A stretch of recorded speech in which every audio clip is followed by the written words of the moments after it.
Wicked Cup champions!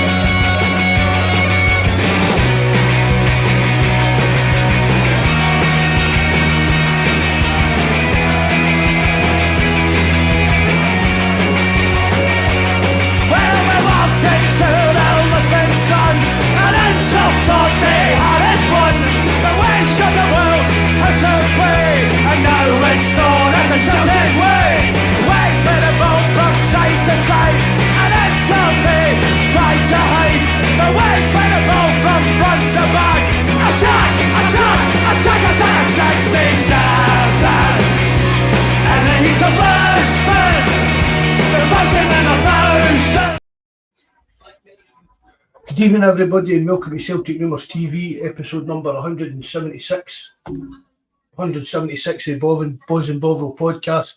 Myself, Mark, we've got Big Jerry with us tonight. Evening Jerry boy. You there Jerry? Hi Mark, you there?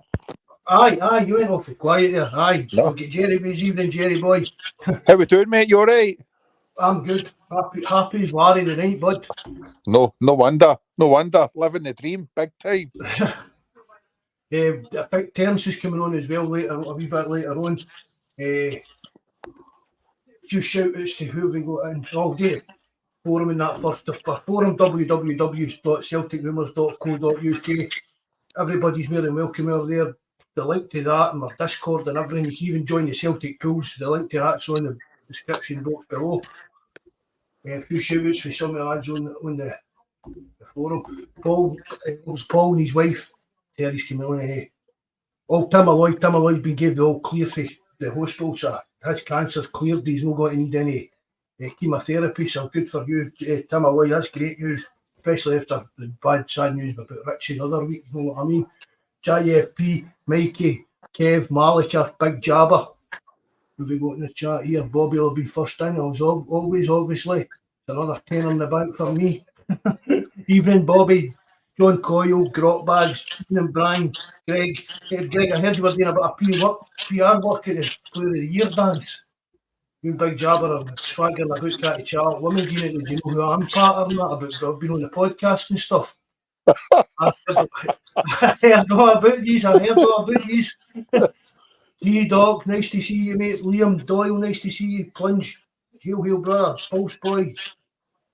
Brian, I said Brian, didn't I? JFP in the night, even JFP. That's us, we'll just get the show on the road then. Champions again, away. Ole.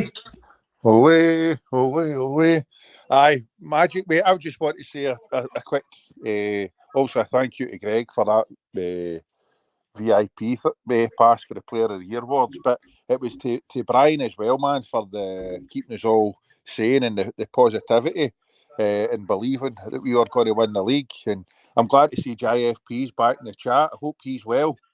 It's good to see him back, but it's today's been brilliant at work, mate. I can assure you that. Oh, but I bet their faces were hitting them, wouldn't they? Oh, yeah.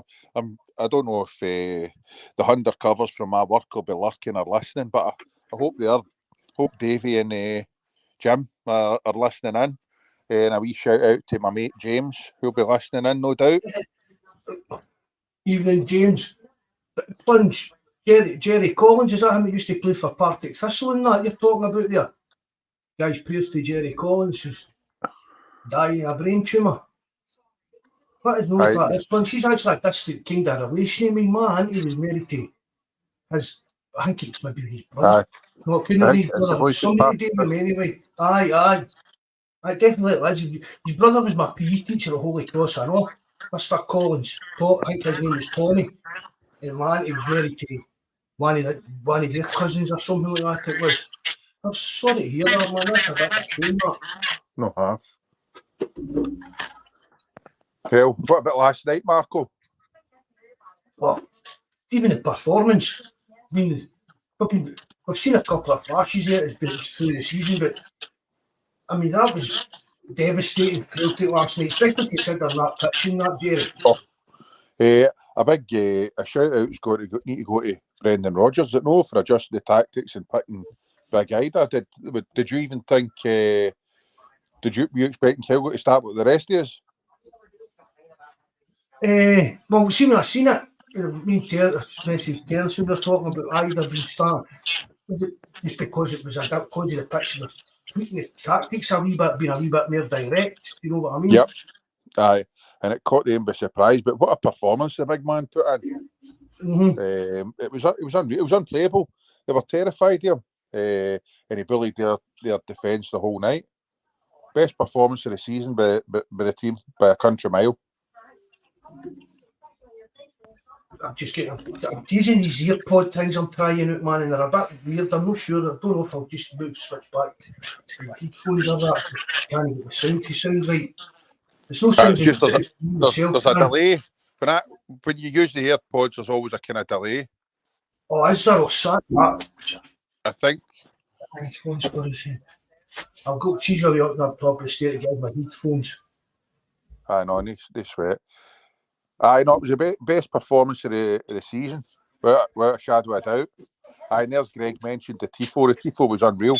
What a tribute. Brilliant. And it was hard to believe it was 16 years. I can't believe that. And Brendan Rodgers, it'd have been 60. It was like it'd have been 67 this year. Aye, frightening, absolutely frightening. God rest him. So would you buy Ida? Even if it's £5 million, would you buy him? You know, want to go match the day fever, but after last night, I thought it was outstanding last night. But I'm trying to just, what I was stupid about. I'd buy Ida and I'd buy Bernardo. Still, for me, the jury's still out in Bernardo, Jerry, to be honest.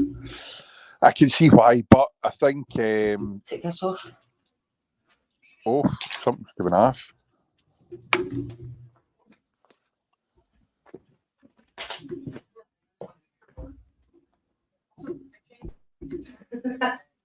You ready? You all right, Marco? I think there's a player, Bobby and Bernardo. I definitely think there's a player in him.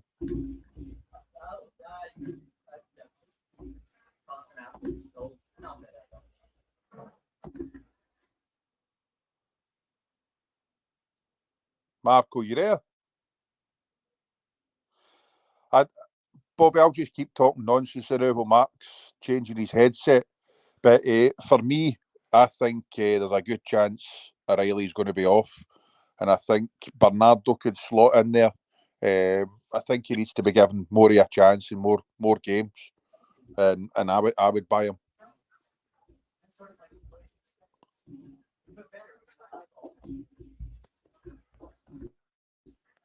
Is that any better? Perfect. That's sound, mate. Aye, that sounds a lot better than me as well. Sorry about that, lads. I just need to get that switched through. Is that any better for you out there? Definitely better for me. What were you saying there, Jerry? Right, well, we're talking about Bernardo. I was saying I would sign Ida, and I'd sign Bernardo as well. But a couple of them have said, well, Bobby and John, they really don't. I don't think they think that Bernardo's going to be at that level or a decent replacement for O'Reilly, because I'm thinking he's pretty much going to be off. It's looking more and more like it, isn't it? I'm not wanting him to go, but after the season he's had in the bid, he went through. His form up to the January window was brilliant. It was really, really good. Then I don't know if his head was turned or what. His form dipped, but in the last few weeks he's been a bit more like his old self. Whether that's because Hatate and McGregor have come back into a bit of form and playing consistent, I don't know. But I think personally, I think his head was turned in January, so I think he'll be away. Unfortunately, in the summer window. So I think personally, I would buy Bernardo and I'd buy Ida. I would buy Ida. I definitely would buy Ida. For simple, I mean, again, we've got to pay the money for for the kind of quality. So, see, Brendan Rodgers wants him. Yep. Even looking at his numbers for he came in, do you know what I mean? Yep. He's definitely got something about him. I would say he'd a no bother too. See, in one of the pods, you turned around and said you thought if he'd gets a run of games, he would hit 10 goals. I didn't. I thought he was going to be a decent player, but I didn't think he was going to hit 10 goals for us. And then considering the way he started and the way he's played, I think it proves you must know something about football, Mark. You got it right. Aye, for once in my life. Aye, okay. Bobby's seen 9 goals in 17 games. I mean, really? Yep. Out of season, you're talking. I mean, he could be a fucking 30 goal a season striker.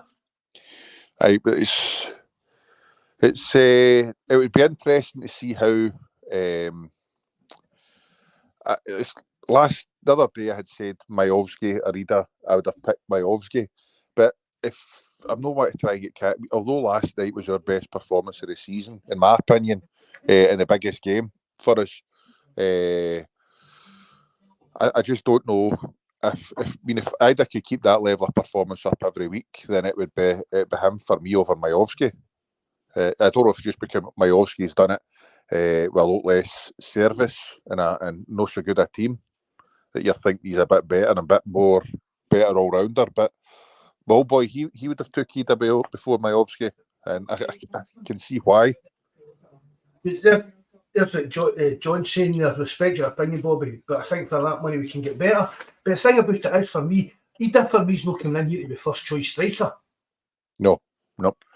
And the many players better than Ida are willing to come in and be like the kind of backup. You know, I mean, maybe again, it's one of these things we're going a bit like, oh, he's Irish, you know, that kind of thing. But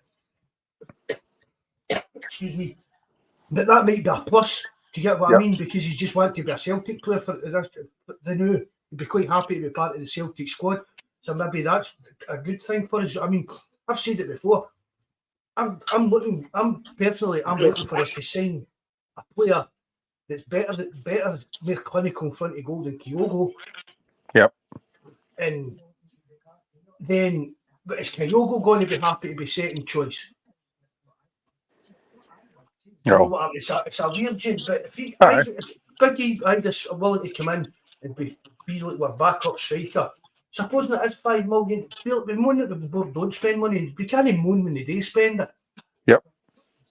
I know. I would sign him for 5 million. No, he's our first choice striker, but the guy, there's no doubt, he's a willing worker. I think he'll be a decent trainer as well. I think he's got a good attitude.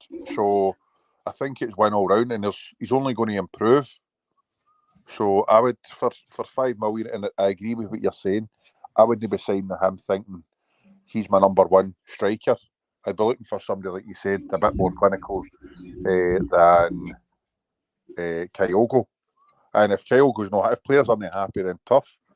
You shouldn't be looking for players to sign players as backup anyway. We should be looking to sign players that are better than the ones we currently have. That's the only way we're going to improve.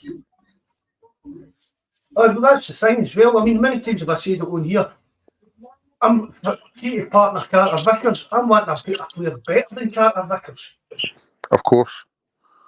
Definitely. You know, I mean, people, need an upgrade to the scales. No, we need an upgrade in Carter Vickers. That's how we'll move forward as a team.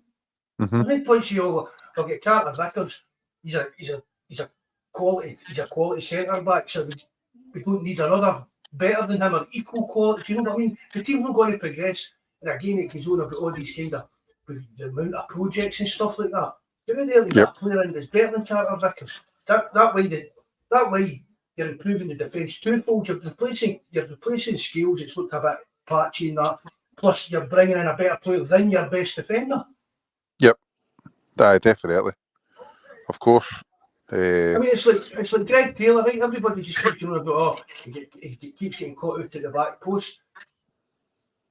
So would you be happy if you just signed a guy that's the same level as Greg Taylor, but like 6'2"? No, totally agree. But no, that's of course there's you're wanting better in every single position. But see, getting back to you've touched on Taylor. I'd listened to the last podcast after we played the Monkeys, and somebody was going on about KT, and I couldn't agree more with what Ter said. It's hard to believe that Forest's played more games this season than Tierney. But getting back to it's the wages and the fee and all the rest of it. For me, I'm not a fan of players or managers really getting back to a club, but especially players. For me, I would touch KT with a barge pole. He's had his time. I know it's an unpopular opinion. He jumped ship. For me, he jumped ship, so I wouldn't touch him with a barge pole. Plus, his injury record is frightening. So I wouldn't be going down that road looking for KT to come back. I'd be looking to sign somebody it's going to play a lot more games than that, and maybe at a better level as well. Rant over. Sorry. Even Ter. Good evening, Mark. Thank you for my picture as always.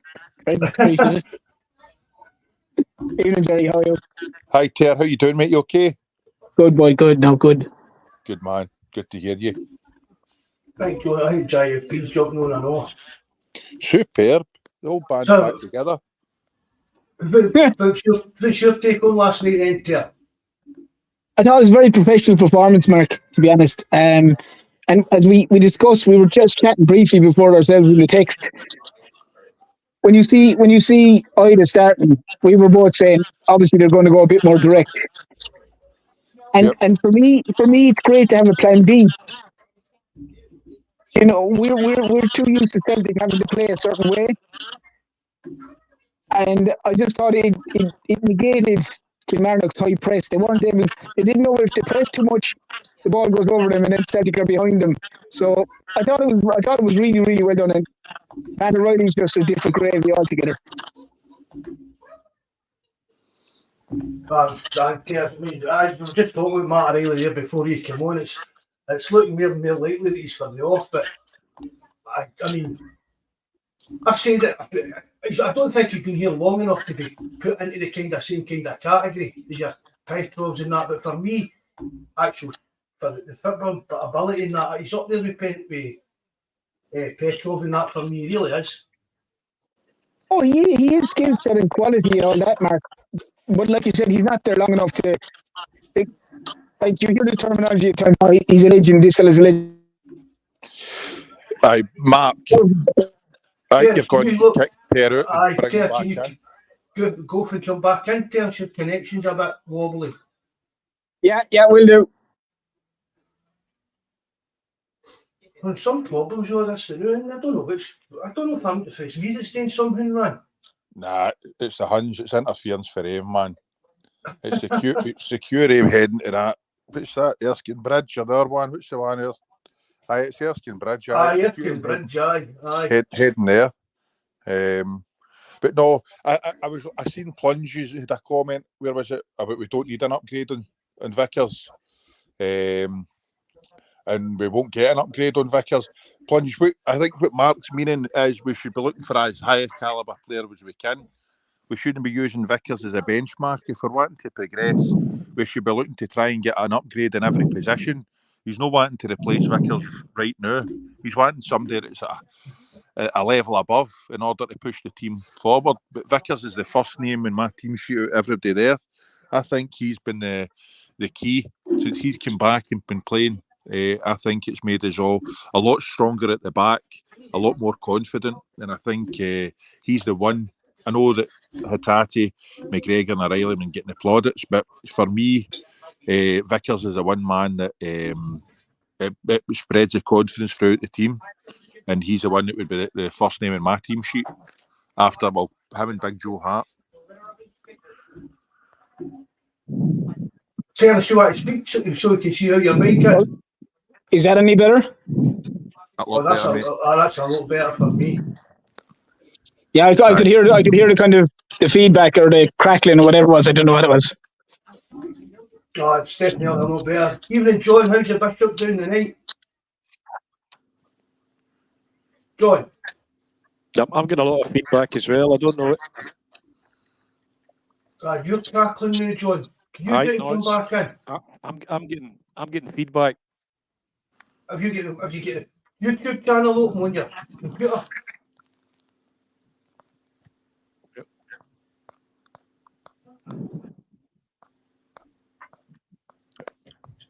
How do I know that? I have. So how do I get out of that? Just go. Try muting it or closing it, John.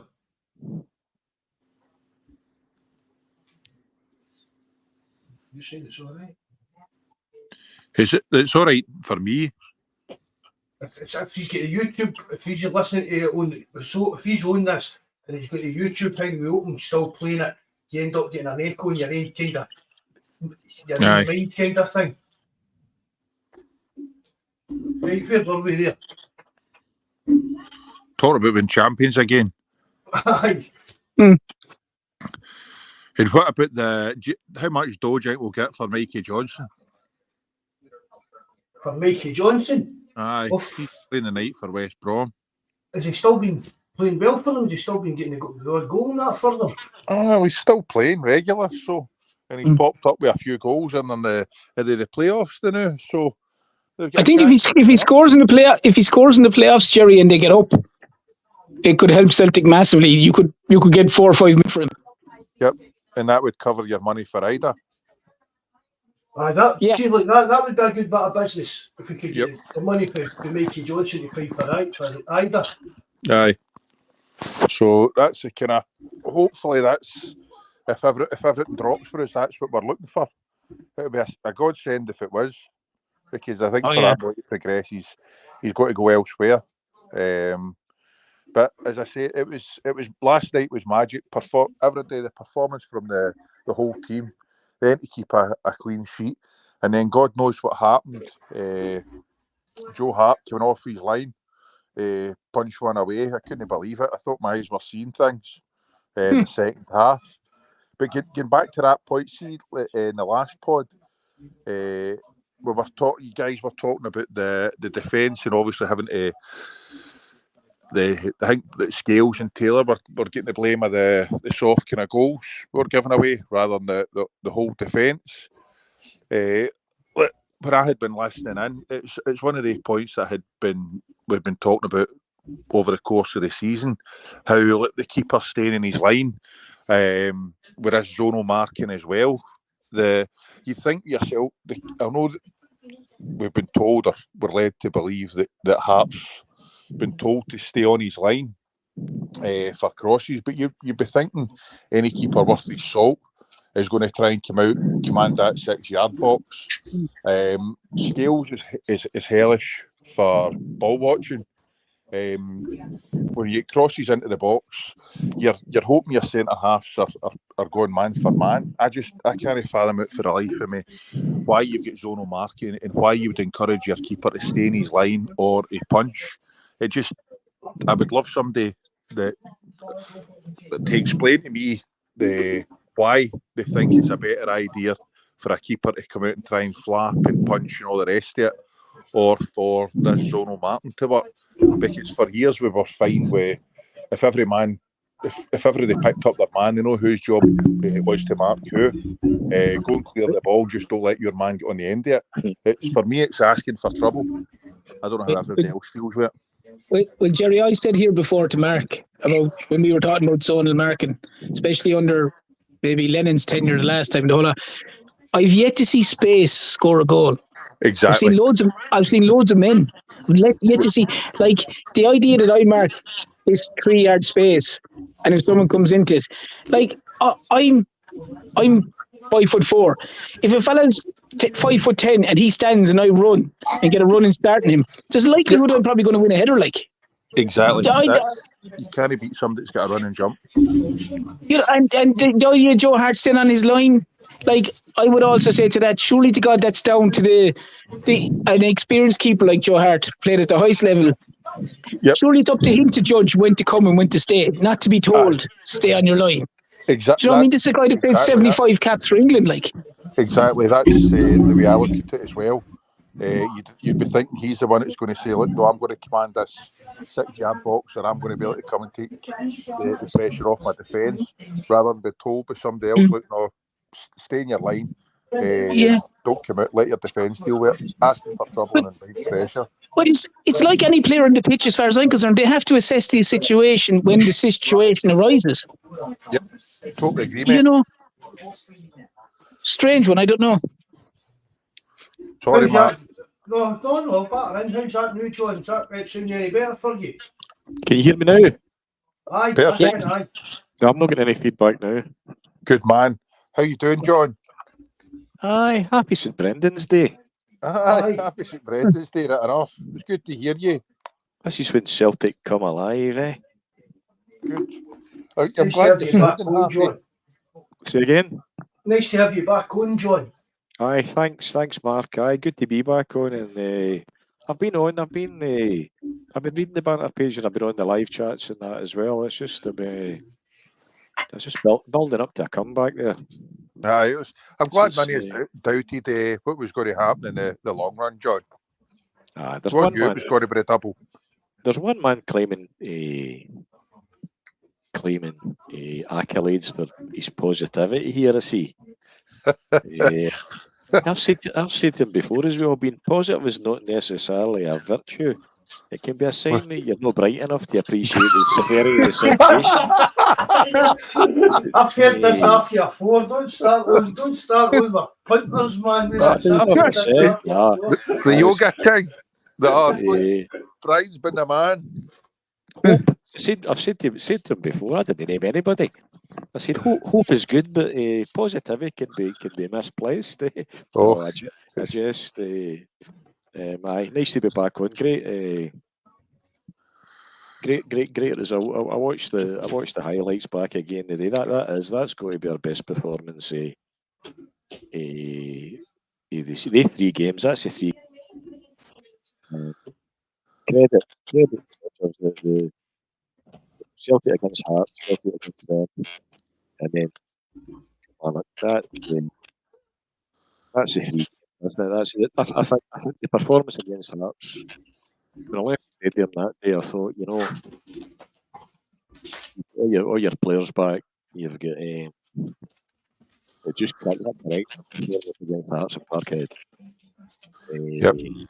And you're thinking, that gave me hope for the next game when the league at Celtic Park. Aye. And then last night just capped it. That's just the experience and balls and the man you've got in the dugout that got us across the line.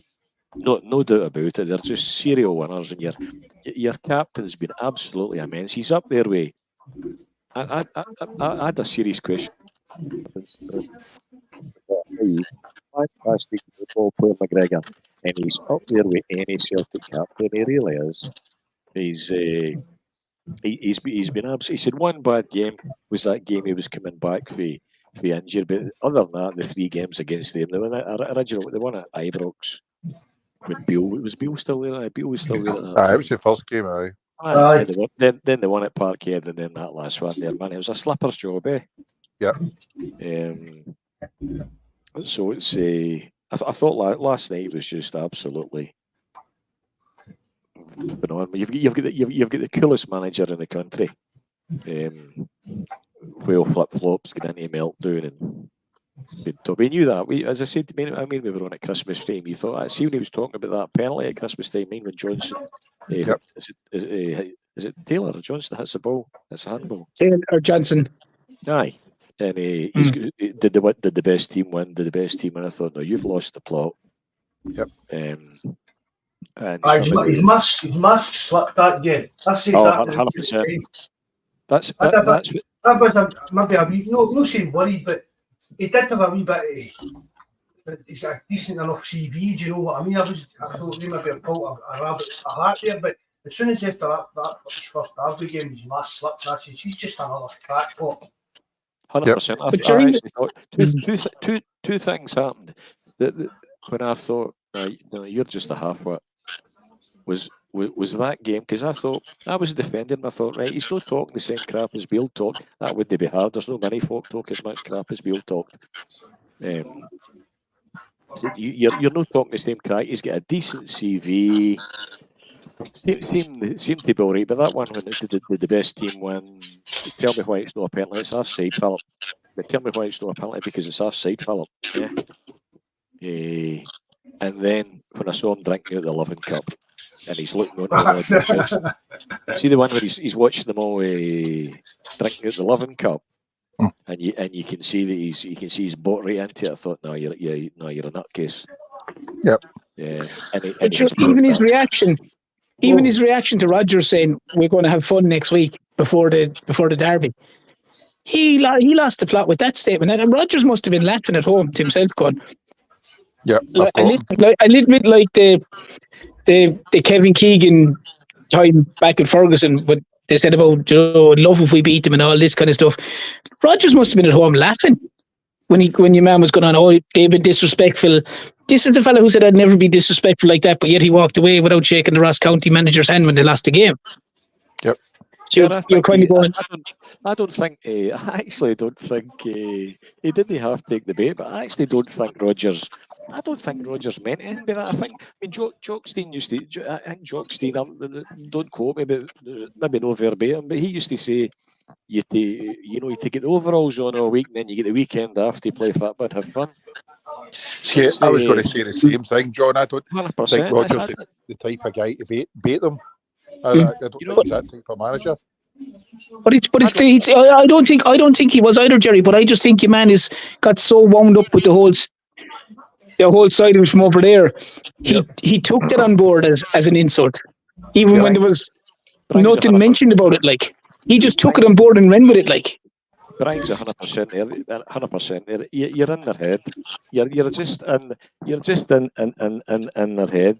It's I remember watching Celtic running at the tunnel in the 80s and early 90s and thinking, you don't even believe you can beat them. And that's just where they are. See the cup final. Get your house on the cup final. Get your absolute house on it. And fair play to. The reason that for me is the man you've got in the dugout, and I didn't want him back. But I don't know if anybody else could have got you across the line. I think Rodgers has had to use every single tool in his managerial shed to get you across the line, and he's dealt with the Green Brigade ban. He's dealt with the Abada situation. The Scottish press has been fucking right up Philippe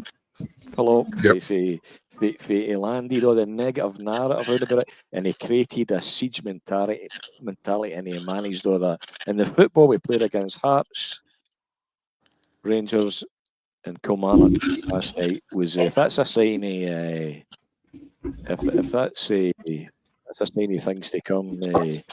Fair play. You know, I'll see you back here in May. I think his redemption is. I said that to Mark in private the other day. There, I think he's to hear the song, getting the song last night. The redemption is the redemption is complete. Aye, another one. It's kind of been underrated in this whole thing, and it's weird to say it, but after nearly 500 games, James Forrest, what a spell he's had back, you know. What do you think? He's been absolutely. We've all. I think we all agreed that we all put any other issues and failures to the side. With the aim, for the greater good, but I don't think nobody's. We put the boards failing to the side, and we thought, listen, on the basis of the greater good, the enemy of my enemy is my friend, as we win the league, was put all the negativity aside, win the league. But that's none of that's going away, and the fact that none of your signings started that game last night, and you're relying on James Forrest, who's been excellent. But the fact that you're relying on him to come on at the end of the season just tells you everything you need to know. Great man management, because we all thought when he's going on about James Forrest being the best winger at the club, we're all thinking, no, here we go. If we've got to rely on James Forrest at this stage of his career, and this is where we're at, God help us. But I don't know whether it was tongue-in-cheek or he meant it or what, but the performance for James Forrest since he's come into the team has been first class. Well, I think like two things you would say. I think he's undoubtedly a psychologist. You can imagine think this when he was here the first time, that he could undoubtedly seem to have an ability to get into players' heads. But yep. what other winger have we got that's better than Forrest? No, I agreed. It's been unreal. It's I was thinking to myself, I mean, we've signed Palmer. I thought he was going to have something about him, but we've signed Palmer, we've signed Yang, but you're still relying on Maida and Forrest.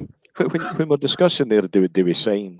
Do we say? As I said this to Mark, and I said again in private the other day. There, if it's $5 million, let's say that's $1 million more than we want to pay. Man, the millions we've wasted. We spent $4 million in a year. At least you know what you're getting with Ida. And I tell you something, there's an argument to be made. There's an argument to be made that if you don't sign Ida in January, you don't win the league.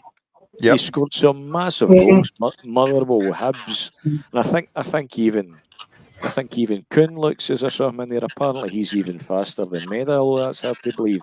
But you're only two.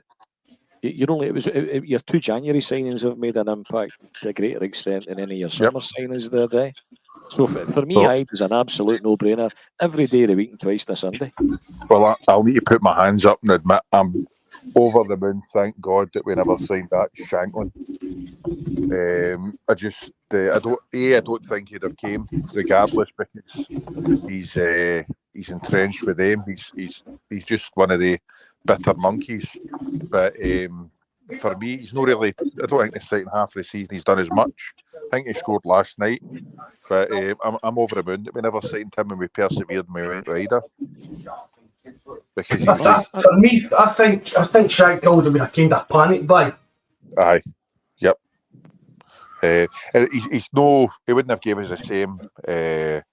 You couldn't have turned to him the way you turned to Ida to change a game.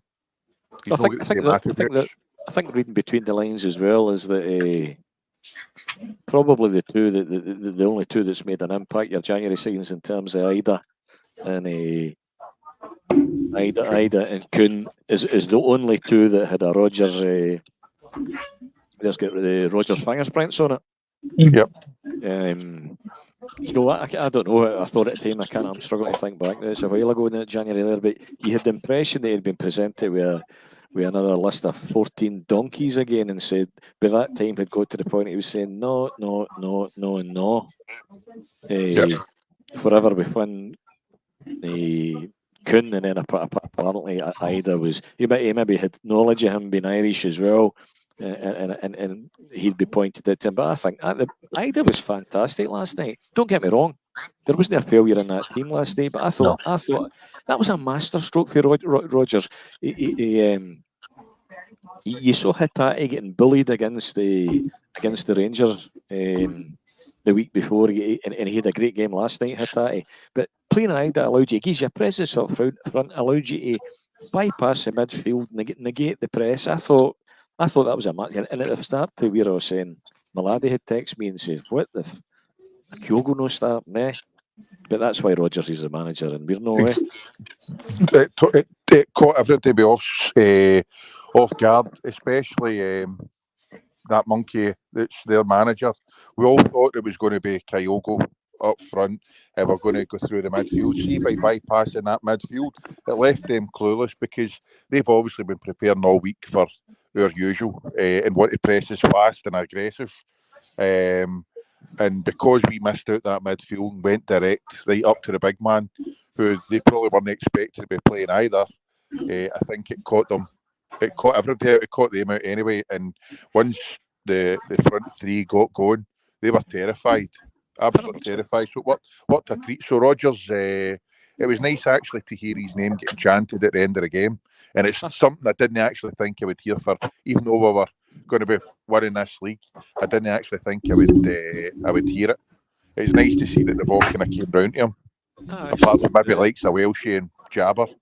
When you saw, I actually thought when you looked at Rodgers last night, I thought he looked very emotional, and he actually looked as if this is taking its toll on him. Because as I said earlier on there, you're the coolest manager in you're the coolest manager in Scotland. I mean, he was talking the same talk, walk the same walk, when the rest of their backsides were all twitching like a rabbit's nose. But I think that helps the team. They always say that a team's a reflection of their manager, and see if they get hit up and all the rest of it. I think that spreads the fear into the team. With him being so cool, calm and collected, I think it's helped us keep our composure. Well, the players keep their composure. Guys seem to buy into him as well. O'Reilly's bought into him. I'd like to think any criticism Maida, we know Maida's, we know his feelings, we know his end product. If he'd an end product all the time, he wouldn't be at Celtic. The Ricochet scores against Rangers. See when Maida comes on against Hearts the week before, James Tavernier's sitting in the house and he's saying, "Oh, for fuck's sake." That's exactly what he's saying to himself. And he was outstanding. And when he scores and he's in the crowd last week as well, he's to me, I think anybody that doesn't appreciate what Maida brings to the team in so many respects. And he seems to have, he looks as if he just loves he's just loving his time being at. I mean that goal against when Lundstrom wins the league at Celtic Park, that fantastic ball for fantastic ball for really. I know before that is it back to Vickers. Vickers. And he pings it in the made his first touch. He's excellent, and he cuts it in for a. As I said, for Lundstrom to win the league at Celtic Park. So I think he's been excellent. Last night's goal, I mean, Ida's goal for O'Reilly. O'Reilly was amazing last night.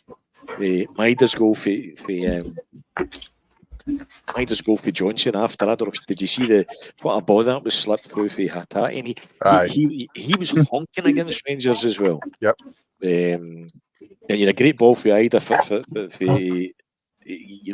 Maida. For the Forest goal, the rasper for O'Reilly. Couldn't cross for O'Reilly. So just absolutely, you got to take hats off to any personal thoughts that me or anybody else might have about Rodgers. They need to be parked, because I'm not sure anybody else could have managed Abada, the whole Green Brigade, Iraq, Israel, Palestine thing, everything that came with that, the press coverage, the negative narratives for the Scottish press, all of the above, injuries, and somehow he managed to negotiate a way through that. Tell me this, John. Just getting back to what you're talking about there with Maida and like Brendan Rodgers' man management skills in that. You think that Rodgers? My thunder. I think it was Big Jabber I was talking to about this last night. You think that Rodgers is see like that celebration against him the other week? Would Maida 12 months ago have done that? No. It's even scoring against him at Ibrox.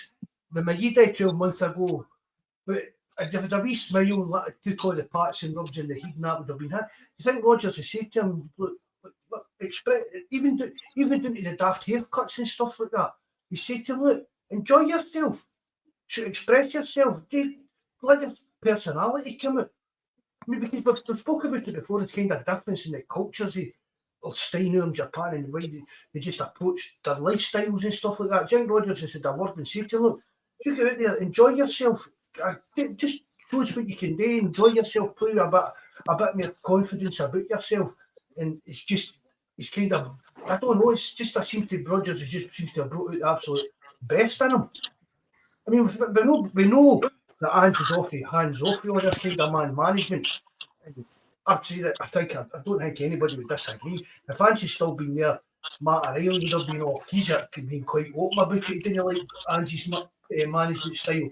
But I just think that Rodgers has done something, and it's just brought out. It really has. It's brought out the best in Maeda. He's just becoming a mere kind of part. He's more like an individual in the team. Now he's more like part of the team. You know what I mean? Getting involved in all the kind of stupid bantery stuff that you want to create, if you want to call it that.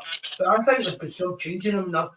I was one of his biggest critics, so I thought, right, it just runs about. That's what great. And he's not I've said he's not the greatest player, but for some strange reason, he just seems to have the hex or that Tavernier that suits us. Aye. Even with that, I think he's even better in other games as well. You can see it now more in other games. He's more involved. The touch, I can't make too much. Maybe it'll be Mike. I've said that we were talking about it.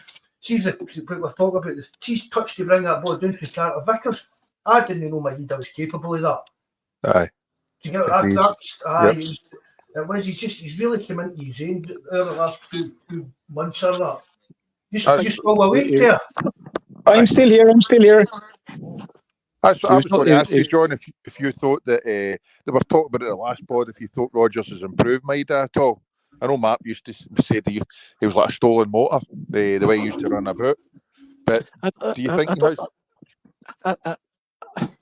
I don't know, but I think one of the ways he may have improved him, that Mark's saying there, was I think his man management skills. He's obviously. I mean, you read his book. He's obviously into the whole kind of. I was like reading a business management. I've read more business management books than I've had hot dinners, and it was just like reading another one when you read his book. But for some reason, the Maeda that comes back, I tell you, I mean, I'm not alone, because it's a long time since I've seen a player getting a reception that Maeda got when he comes on against Hearts the week before you've got to play them, because everybody's think the same thing. Everybody's think, well, that's James Tavernier fucked. Everybody's think the very, very same thing. You know, and I think he's just a cult. I think Dyson Maeda will be welcome at Celtic Park 25 years from now. He's just an absolute cult hero. I just love the wee guy, because he leaves everything he's got on the park. He's got. I think Mark talked about when you're talking about recruitment in the summer. There's no a player in that, no position in that park. There's no a position in that park. You wouldn't be wanting to improve. None. No. Absolutely none. But I tell you that there was a case being made today on. I can't remember the article I read that actually reasonably surprised why the Spurs manager didn't take Maeda, because see if you were wanting to go and introduce Angie Ball anywhere in the EPL or anywhere else, nobody epitomises Angie Ball more than Dyson Maeda does. His engine is. I mean, to come back for even the hamstring, he's back. I said, the old joke was he apparently only needed an oil filter and an oil change. I mean, the guy's just an absolute phenomenon. He really is. He's a happy footballer, though. He is now, but that's a big thing. Back to when Jerry's saying that does Rodgers improve them? I think he's made him happy. In the head. Yep, made him a happy chappy. Wanting to be there, as Mark said as well. O'Reilly wouldn't have been there this year. You never see Maeda smile as much playing football as you have this year. He's got a smile. He's got hair now. He's only been here 18 months. You know, he's enjoying himself. You know what I mean? He's enjoying himself, and that be a lot like everyone works. At the end of the day, that's his job. And if you're not happy in your job, you go elsewhere. Like 18 months ago, whatever, he didn't appear to me to be look like a very happy individual.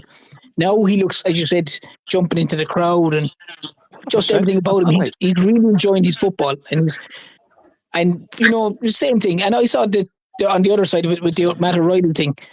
Like I've seen the links with wherever. The last place that Matt O'Reilly is going to go to is Spurs. If he goes, because he doesn't want anything to do with the Spurs manager. Like he, as rightly as you said, Mark, if the Spurs manager was still here, Matt O'Reilly wouldn't be here. Like Matt O'Reilly had 4 goals last season in total or something. What is he? He's something like, is it 15 goals or 12 goals and 17 assists? Some crazy stat. I don't remember. You remember Rogers said as well that the one thing that Matt O'Reilly needed to bring to his game was goals. Yeah. Yep. He's apparently Maida was walking about Kelvin Grove Park after the Rangers game, Glasgow. You know, you bring somebody. You bring somebody from Japan and you get the buy-in that he's got for Kyogo, Maida, maybe a lesser extent, Hatati. We're only looking at what we can see. I think that's absolutely phenomenal what Rodgers has done with these guys in terms of the buy-in that he's got for Celtic. As I said, Dyson Maeda will be sitting there when I'll be coming back to Celtic Park the same way. Don't know if anybody's seen Larson last week. Oh, well, Jerry was there, eh? He Glasgow Granny look-alike. Aye, I saw him shaking hands with Kyogo. I thought that picture would bring a tear to a glass eye. But Dyson Maeda's just goes down for me. Just goes down as one of just a cult hero. Just one of it's just when a wee pally mine in Coatbridge, he got a photo of him at the awards shaking hands with me. He says, I'm closer to him than fucking James Tavernier ever got, eh? But you know what that, John, I thought that was maybe the type of thing you and the missus would have went to us this way. No, this year maybe we was, you know what I mean? Aye, just not the best starts of this year. Just it's aye, that is I just love the wee guy. I think he's going to take a big. And Rodgers is definitely the best. Whether he's improved as a player, who knows? But he's certainly a happy wee bunny looking. I liked the way he voted for Matt O'Reilly because he was so handsome. When they asked him, who do you vote for? He said Matt O'Reilly because he's so handsome. Rodgers looked quite emotional when he was getting his name chanted. You hear him saying, I thought they'd forgot my name, eh? And you know what else he said? Do you know what another thing that really impressed me? As I say, I'm on record as saying I didn't want him back in a. Maybe not his greatest fans, although he's certainly some of the things he's done, like he's turning up at James McGrory Park for at Royston, aye. And Royston, you don't. I still don't know why Rodgers come back. And I'm just left with that he generally did want to make amends to, and I was listening again to that talk where he says, "I'll see you back here in May." What he said, one of the reasons he was back here was because of the hurt potentially that he caused. You don't go to Royston Hill to you don't go to Royston Hill to take the piss, eh? Yep. I think there was some genuine, but maybe I'm getting to the point where I think it's maybe that's the reason. I've yet to explain it, but somebody explain to me why did he come back, other than he just did want to make amends, eh? And the great thing he said last night, he said, there's some people who'll never get their head run about me being back here again. And I respect that. And I thought that was a big statement to say. I think somebody's on that side of the fence is the wrong side of the fence, because I think last night redemption was complete. But the fact that he reserves he's intelligent enough to know to see somebody doesn't want to forgive you. Well, that's their business, eh? Maybe it's. You can't ever get tired of scalping Huns. So maybe just want to come back and do that. I mean, who wouldn't enjoy coming back to scalp them? Some of the wee pockets he's had recently, but saying, it was Sutton that said going through the motions, wasn't it? And he says, I'm at my desk at 7:30 in the morning. I'm not there I'm there at 7:30 at night at Lennoxton.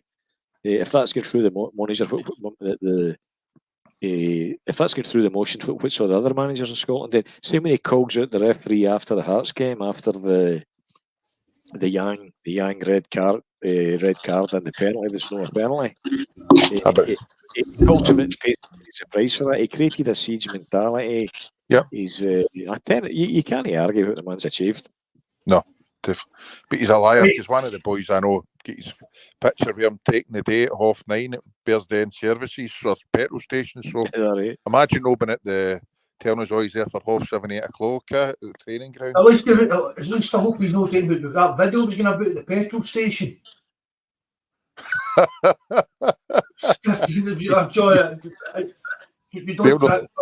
John, we don't send you weird, daft, filthy stuff that we send to each other, but there's a video being about, there's a guy, an old guy storing with a petrol pump up his backside, touching himself, just and it looks a bit like Donald Trump right enough, but I hope whoever it was wasn't doing anything like that. No. Here's one for you, right? You think he took you Ibrox with a depleted squad and got your result as well. When you did a mix and match, pick mix, back four. The iconic photo of him coming back in the Range Rover with the sunglasses on. Somehow he managed to get your result out of that.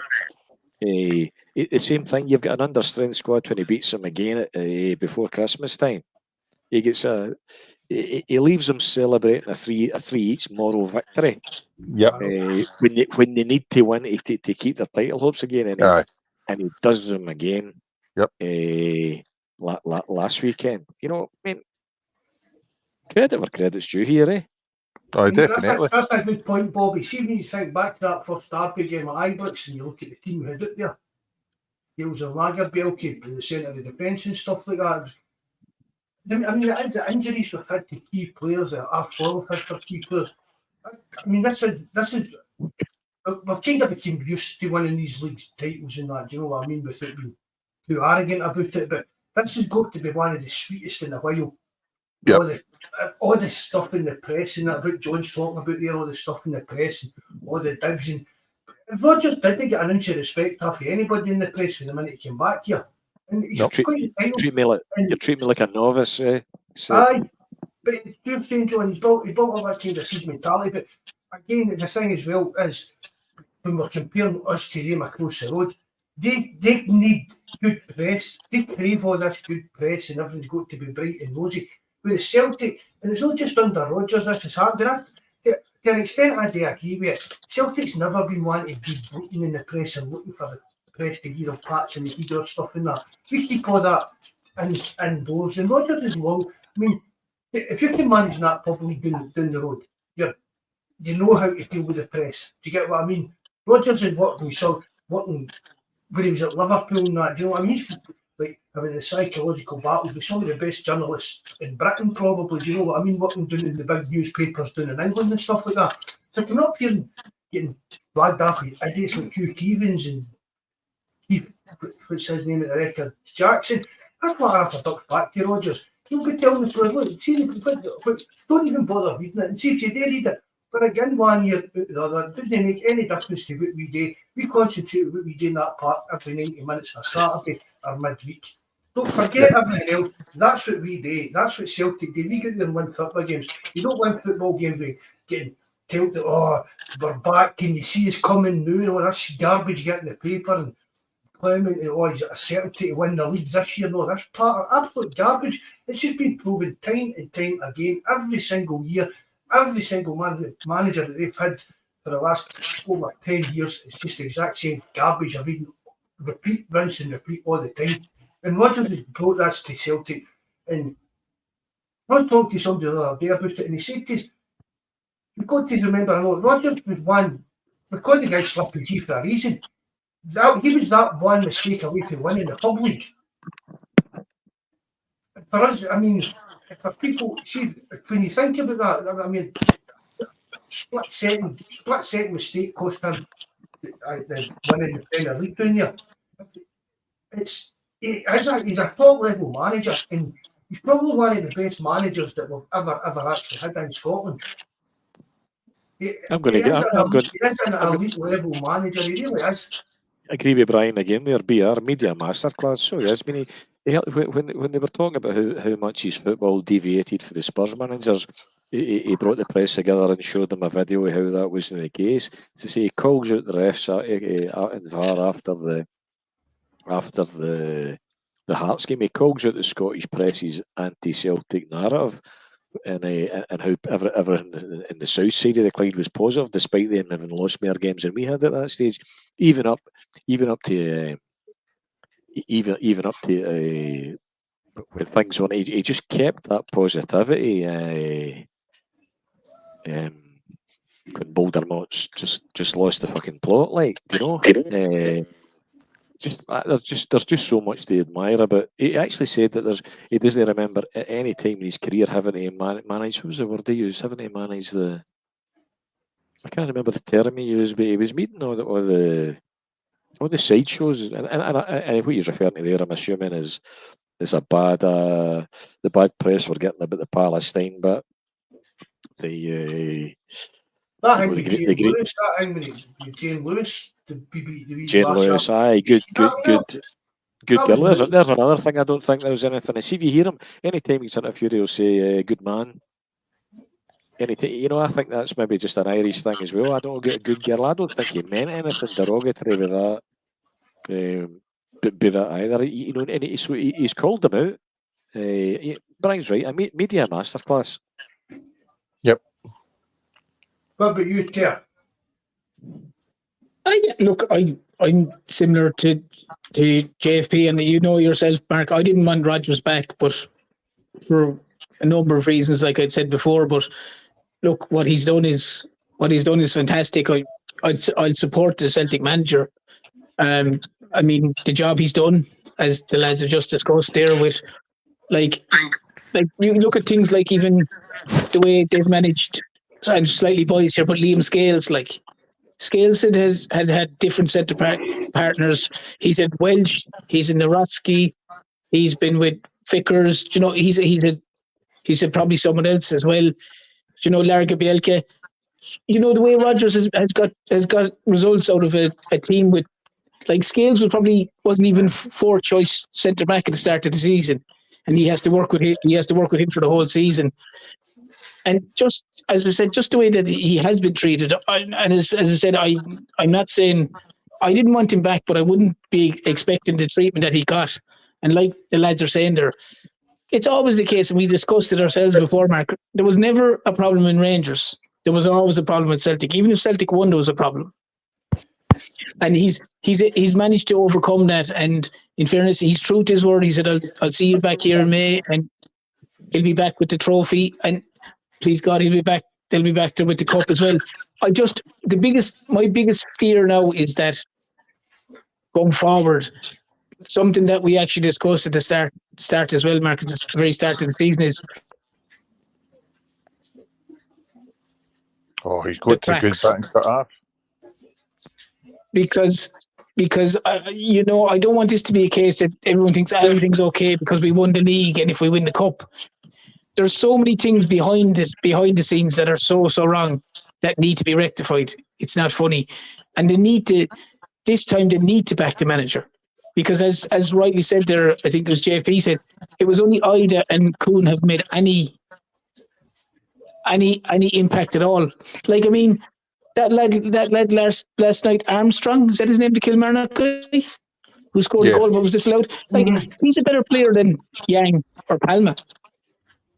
In my opinion, I've seen him play against Celtic a number of times, and every time he looks a decent player. I'd much rather Celtic sign a guy like him or that Lennon Miller's guys. These guys that you can see in front of you, or that Conan Barron fella. These guys you can see in front of you every single week, and you know what they could do, and you can trust them.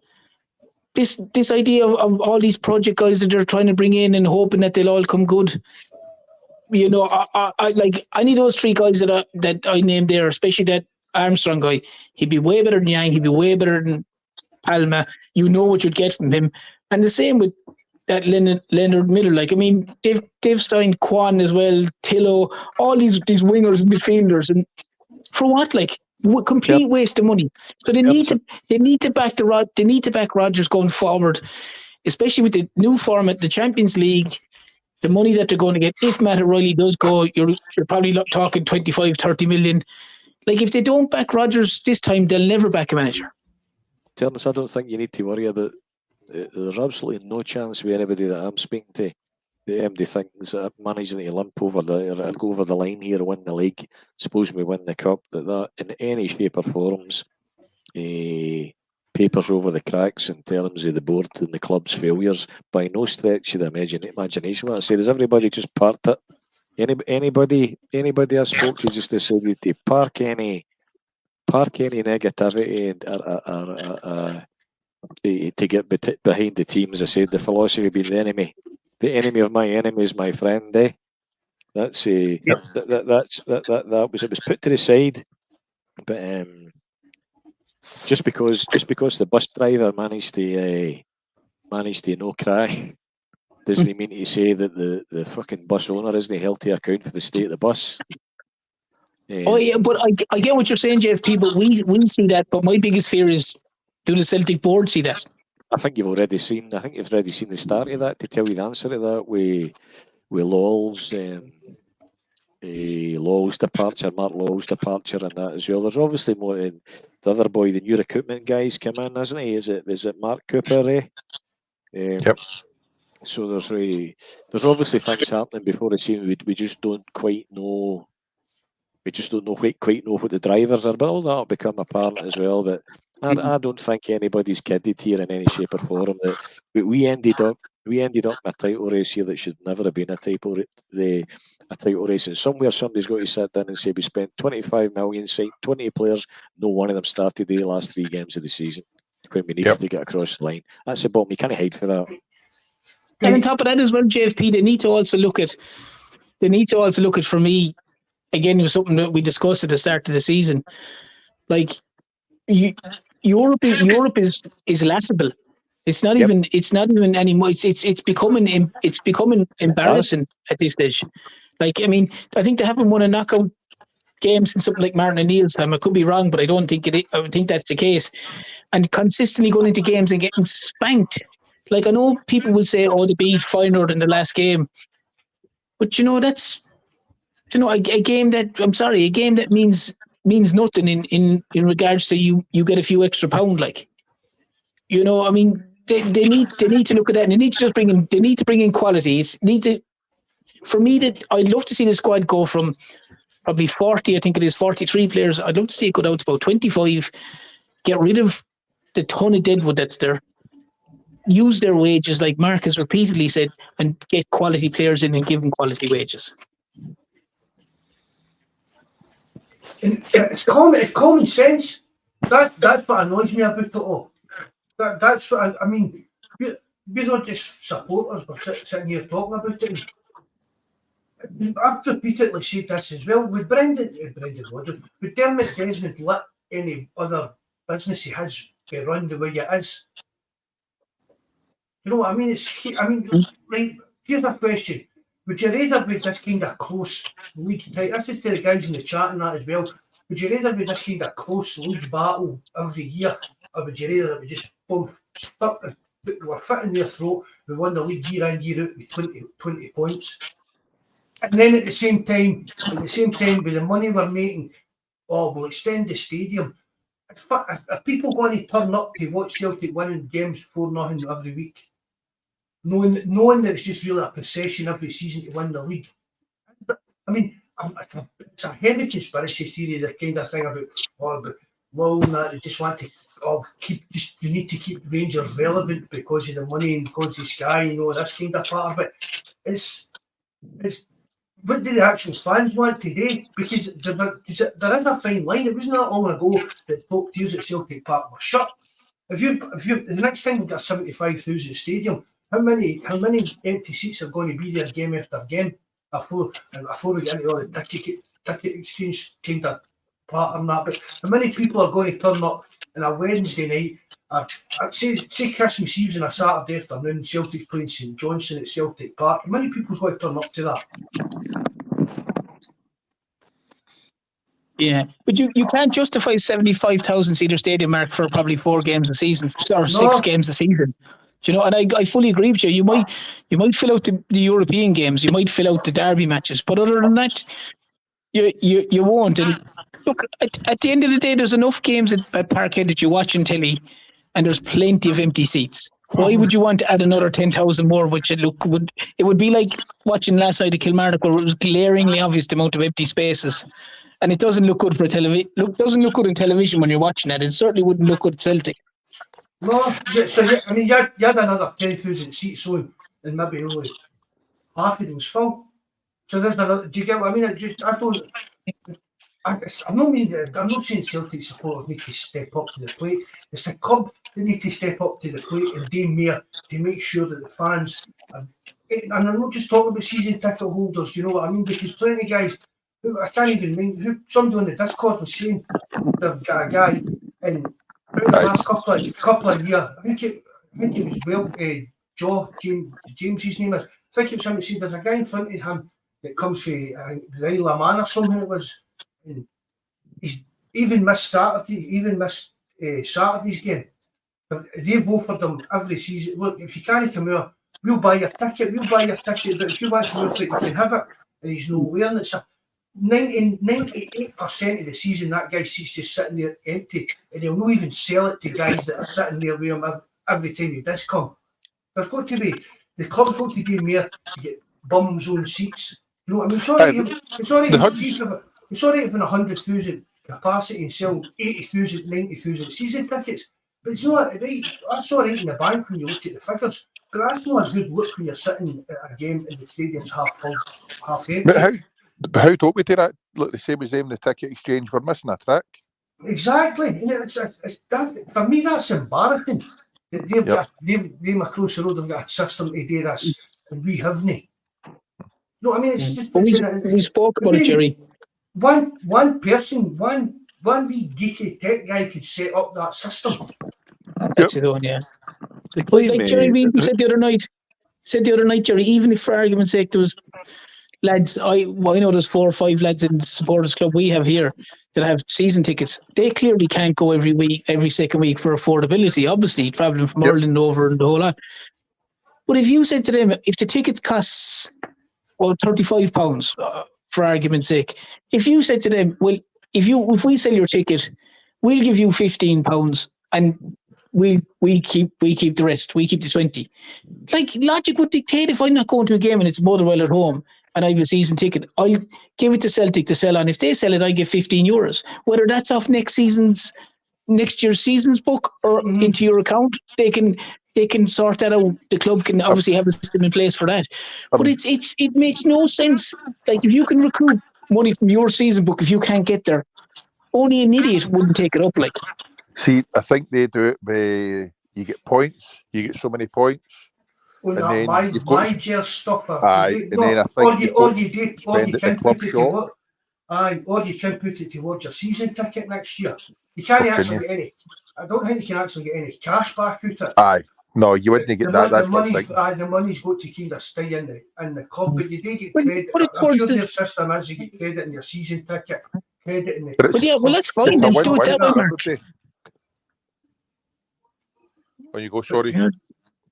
I was just going to say, put it towards your season ticket for the following season. So put it in a part and just, as it happens, and it ticks down. If the season ticket is €1,000 for argument's sake, and by the end of the season, you haven't been able to go to X amount of matches, and there's €300 off it the following season, your season ticket's €700.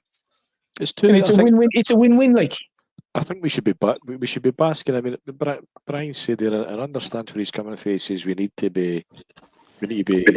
We don't forget the issues, but we need to be united moving forward. You know, unity.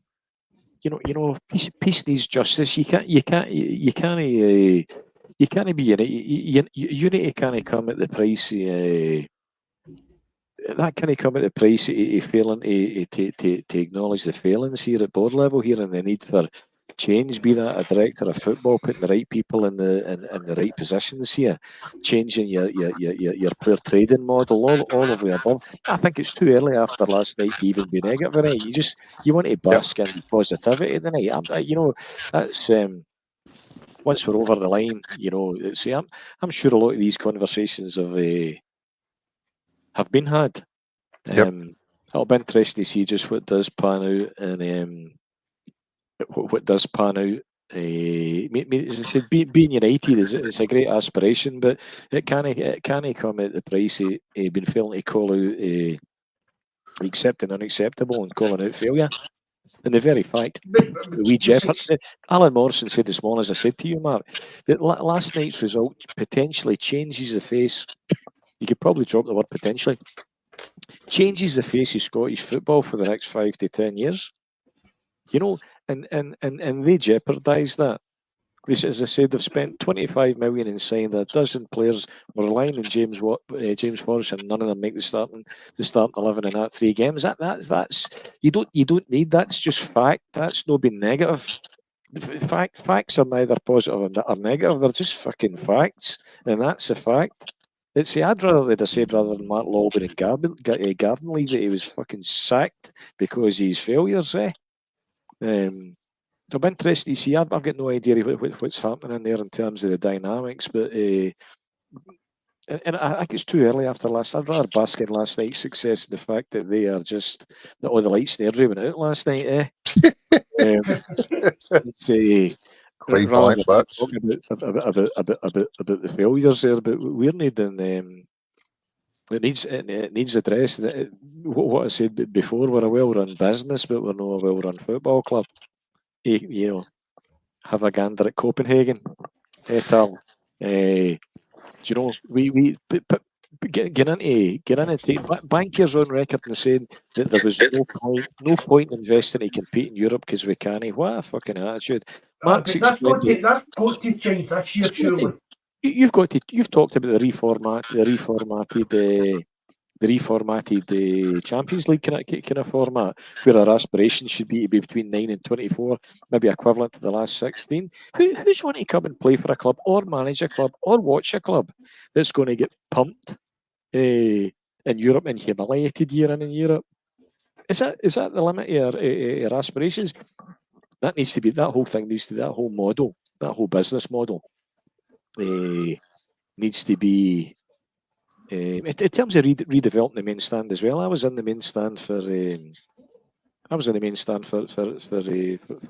laddie's 30th birthday. We went in and had a meal and did the tour. That it was excellent, but the main stand's run down. It's needing I remember that. It was run down when I had my season ticket in there, and that's, you know what I mean. I gave that up 12 years ago or something. I've not been in it. It was run down then. I've not been in it for years, Mark. I think that stand. I remember that stand being built. It was built in 1971.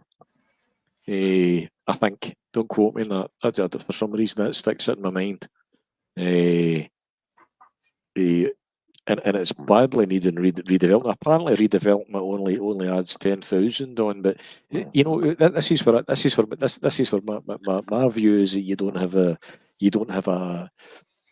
have an entrepreneur or anybody with a vision anywhere remote to Fergus McCann had. Because for me, if your model continues as you're going to struggle to sell tickets for the Champions League, I didn't take mine last year. I did for various reasons, but I didn't take mine last year. You know, and Mr. Law and friends, I'll be thinking, if John doesn't take his tickets, Willie take them. There's plenty in the wet. But how long can that go on? Well, for example, if there's 60,000 didn't take them, if 10,000 doesn't take them, is there another 10,000? Possibly yes. If 60,000 doesn't take them, is there another 60,000? I don't think so. So see for me, that redevelopment, that redevelopment of that stand, if I put another 10,000 on it, you would fill that if you change your whole business model and player trading model to make a. You see, in terms of what happens to the Rangers, I don't give a flying fuck what happens to the Rangers. No. If they're out of game tomorrow, I'll never see them again. It would be a day too soon.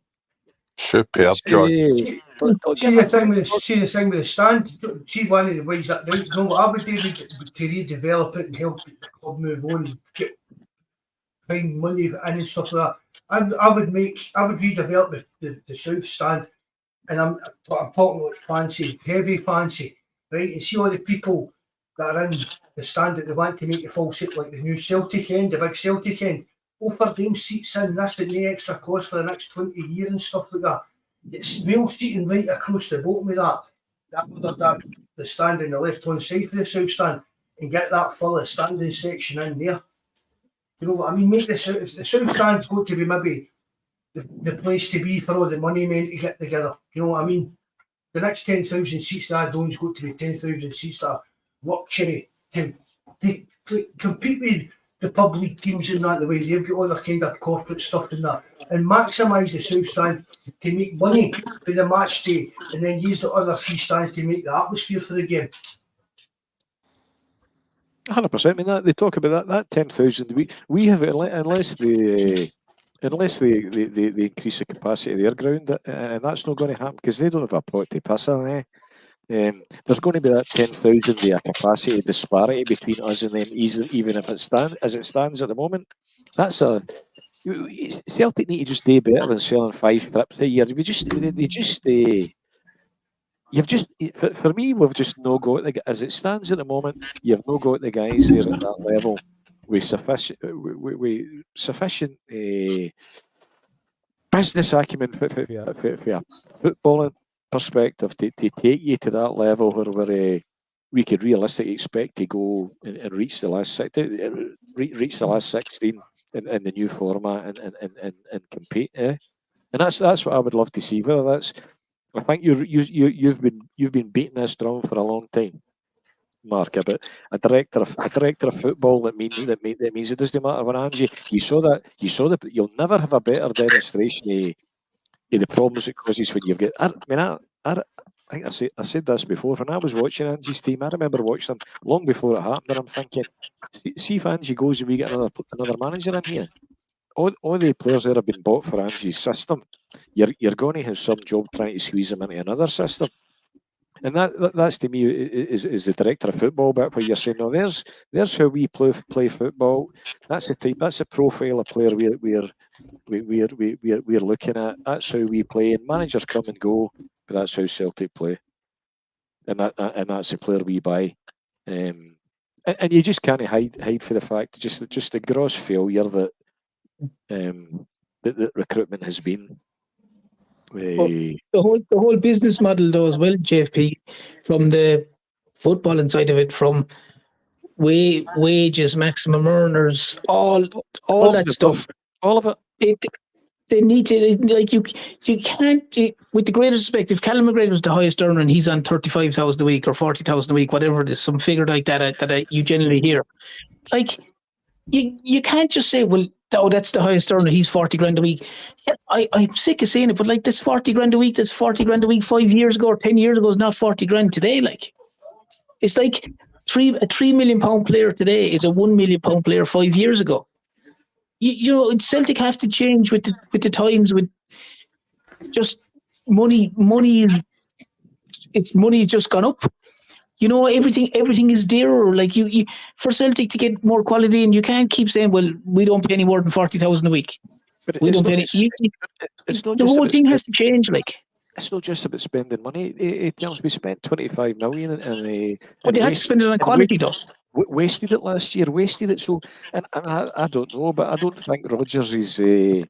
I don't know anything about this guy, Mark Cooper. Never heard of him apparently. But Brendan Rodgers is known as an elite coach. He's known for his ability to improve players. I think you don't need to be a rocket science to see he can get into somebody's head and get the best out of them. Riley made. That's obviously where his strength lies. Is on the training ground. As his strength identifying talent to bring in. I'm not sure. I don't know. I don't believe that he's ever demonstrated that anywhere. This guy, Mark Cooper, I believe previously based in South America. We've never had much luck there, to be honest. Before going to the MLS, whether there's potential to recruit some for there. But my big question mark is what are we doing to make sure we don't waste 25? There's no much point in him spending 70 million, having 100 million in the bank if you're going to waste it. But he's only a scout. That Cooper guy, he's only a scout. I don't think he's actually. No, he's a talent scorer. No. So what else is coming in, Mark? Aye, that's what I mean. I don't think he's like in charge of anything. No, I don't think. If we can't rely on Brendan Rodgers to be identifying the talent in this or this guy, what's happening in there? We actually don't know that yet, because as I said, we've off parked it, and Brian's right. We off parked it because It was more in focus. It was more important that we all got behind the common goal, which was to make sure that they didn't win the league and we did. This summer's going to be really telling on the direction of the club and what the actual thinking of the club is in general. Because 100%. As I've said about this, Europe for me is a big thing for Celtic. Yes. Obviously, win the league's our main aim, but we've got to try and get some of our credibility back in Europe. We really have. Excuse me. And for me, I know it's the last chance because of the automatic qualification, but as we said, there's that middle section. That's all we need to aim for. To get into that middle section, and that will be an improvement for me in Europe. Well, you would struggle. You would struggle not improving your performances over the last 20 years. But see, if you actually get back to the biggest, I could have jumped off a fucking tall building after the summer windy shot last year. Has been well documented. But when you actually see fine margins, when you actually see how close Celtic were in so many games, apart from one in the Champions League campaign, it made it even worse that you'd spent 25 million in my lad said this other week, we were talking, you need the right man in charge in terms of recruitment. But then you say, there's 50 million, go and get me 5. I think you need a minimum. You need a minimum of 5 players. It's you're obviously going to need a goalkeeper. You're needing a left back. You're needing a left-sided centre half, because I think I don't grudge. We're meant to put in a bid for that Turkish keeper. I don't grudge. About €7.5 million, €7.5 million. I don't know where it is, but is it Trabzonspor you pronounce it? Is it him? Seka, is it he's called? Somebody in the chat will know, but we're meant to put a bid in for him. So you're needing a goalkeeper, eh? You need and I love.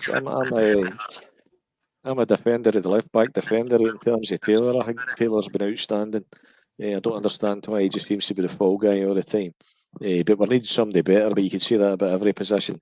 Liam Scales has been sensational this season. He's played above himself, but we need better. Same again, he played beside CCV. Arguably, when you see the goal you lost against Rangers, you need better than CCV as well. Johnson's been poor, but you're needing a goalkeeper, a left back, you need a left-sided centre half. You need a winger. Potentially, if he goes and we're not there yet, you need a Matt O'Reilly replacement, and you need a striker. And is that striker either? For me, it is. Could you do better than that? Undoubtedly, that's a goalkeeper, a left back, a left-sided centre half, a winger, a striker, and a Matt O'Reilly replacement. That's 6 players. So what would make me think that it would be putting the right people in place in terms of a director of football, recruitment personnel, and saying, you know what, there's 50 million. Go and get us 5 players. No, there's 25 million. Go and get us 20 players. There's 50 million. Go and bring in 5 or 6 players, quality players that can come in and improve the first 11 as it is just now, with a chance of taking us forward in Europe. Unless I see that, I'll be thinking, I actually can't believe I'm with Brian in this. Brian said that he thinks he's no doubt. When it comes to the Celtic board, I've always got doubt, Brian. But he said that the BR will be back substantially. Unless you see investment at that kind of level, I'll be sitting, you know what? I've just sent him another £1,500 for 2 season tickets here, and it's same old. See that John? That's the thing I was talking about it on the last podcast. Right? They've got to. No, I mean, something we don't talk about. Right? Don't like talking about it. Right? People are saying, "Oh, this money's getting stockpiled for these court cases." Right? That's not a talk to do with that. That's just rubbish and wishful thinking for certain sick people, right? But even at that, if we go out and flex our muscle, we're basically being a PSG, right? But as I've said, I've not got a problem with that. I've definitely not got a problem with that. If Celtic extend the stadium and I can get me another season ticket and get back here, I will buy another season ticket. I'd love to get a season ticket. I wish I'd never gave mine up. But there's no point in a team like Celtic saying, right there, we've got, say, £70 million in the bank and we've got this money coming in for the Champions League, right? Which even the 60 million is a nonsense, right? But even say 30 million is kind of guaranteed between the money that's involved and the gate money and the ticket money and TV money. Right, so that's say £120 million. See, even Celtic United spending £50 million. Right, it's just going to add to our success. We're going to, hopefully, we'll get into this the knockout stages of the Champions League. Absolutely. Blah, blah, blah, which is just mere money. And it also, so there comes a tipping point of when do we actually. If you're not, if you're not there, you're never there. But Mark, there isn't many teams in world football sitting with the money Celtic have got in the bank. You can go about Man City or you want teams like that. People have that problem. I've said that Man City's getting charged for financial. They've got 100 charges for financial fair play. I'm not talking about their owner sitting. We've got an owner that's a billionaire, and we've got multi-millionaires and directors. That doesn't mean that's Celtic's money.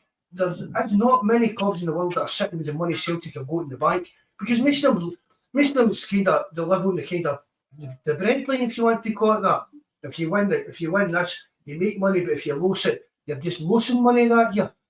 And Celtic, the money Celtic's making is crazy for a team in Scottish football to have this level of money, because we can't. Maybe we can't spend it. You get what I mean by that? But just making all this money for sponsors, Adidas, Champions League money, the money we've got in the bank, Matt O'Reilly's leaving, we've made a sell on for Fring Pong and stuff like that.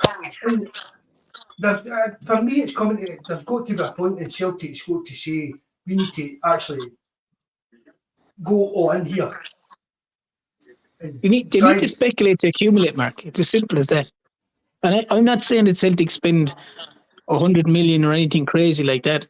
I'd be more like, what I'd like to see more like, obviously what JFP said. If it's a case that you get 50 million and you say, I need 5 or 6 real quality players, would be one step. The second step would be, whatever way possible to do it, I would be trying to get rid of as many contracts as I could with your Haksabanovic, your whoever, all the list of players. Even if you can come to an agreement with them and cut their contract and agree to pay them off or whatever it is, because they're taking a wage every single week. Your James McCarthy's, your Seagrasses, they're doing nothing. Those wages could go towards better players and obviously helping to increase wages. They'd be the two things that I would love to see Celtic do, because they've got so much deadwood in the squad. It's beyond a joke. I don't even think it's speculate to accumulate. It's speculation when you've not got the money. It's investment when you have got it. You're not even speculating. But you're right. The deadwood. And somebody else has said it there. Well, if we don't cut the deadwood, Port Chop Express. If we don't cut the deadwood, we'll be getting 2 at most. The deadwood was just bleeding you dry. That you've got hanging about the club. We all spoke about it repeatedly. You know, the money, I think we quantified it at one time, the money that we're bleeding on a weekly basis. Guys that are, they've got as much chance of being near the first team as you and me, Terence. I know, yeah. And the thing about it as well, JFP, is to have, maybe I'm wrong in saying this, but to have a squad of whatever is 43 players, I just find that ridiculous. Like, I really genuinely find it ridiculous. Whose fault's it?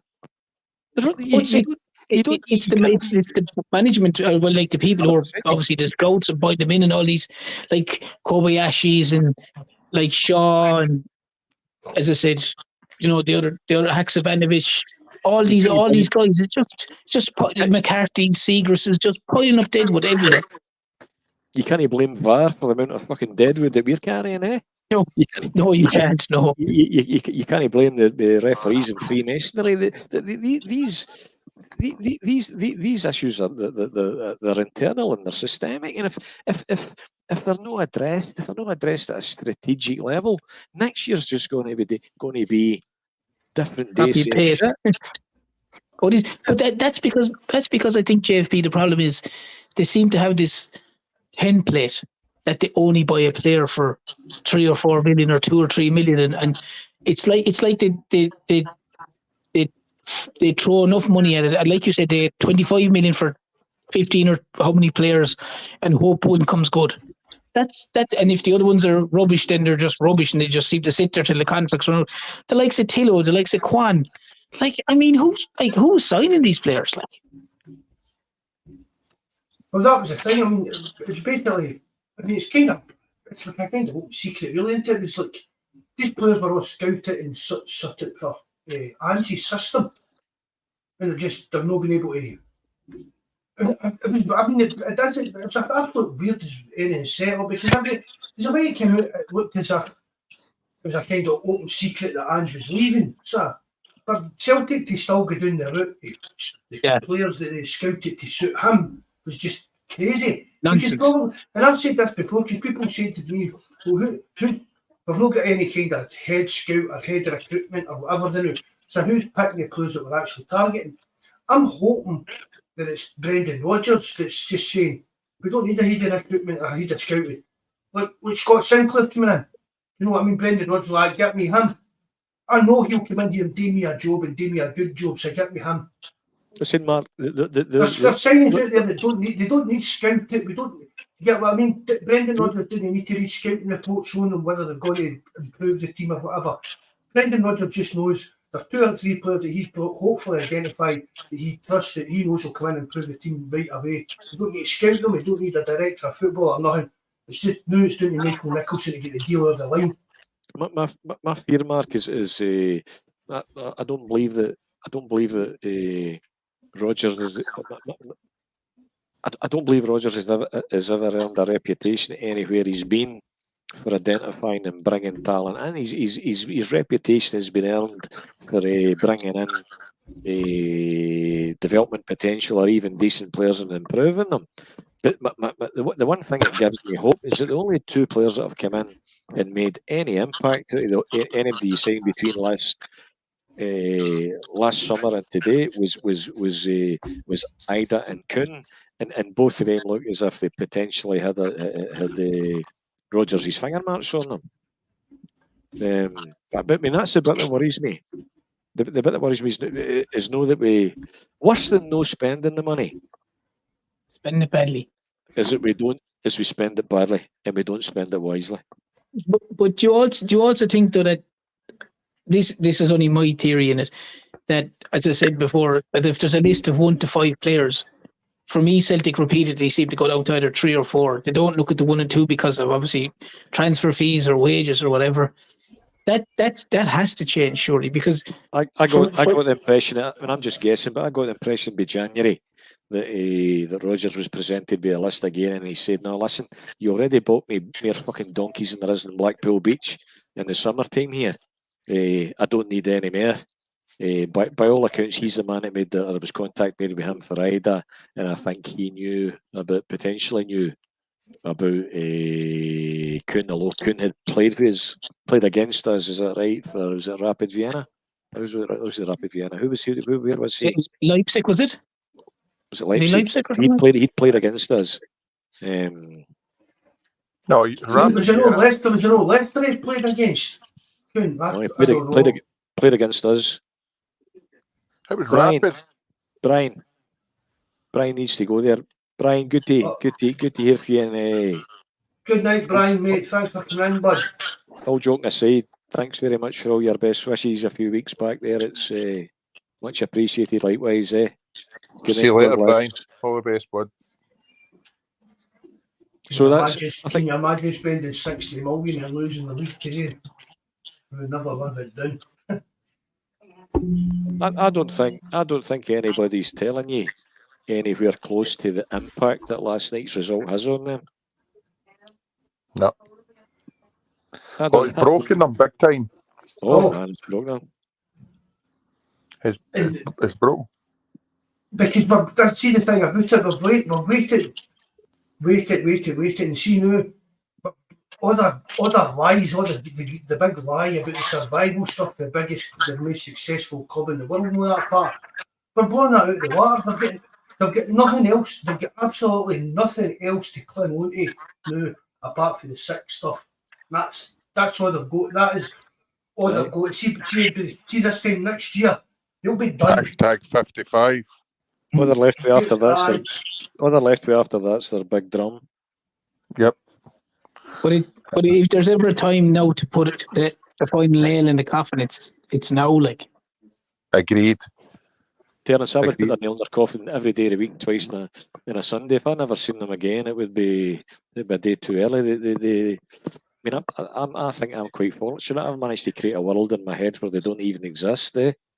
It's I've created that in real life. I don't even talk to any of them or contact them or nothing.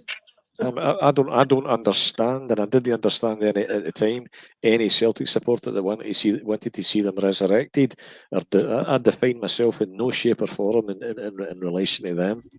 You know, I actually got to the point where, in terms of going to the games against them, I didn't want to go when they were in the stadium because I thought, you know what, I don't want to look at you and I don't want to listen to you.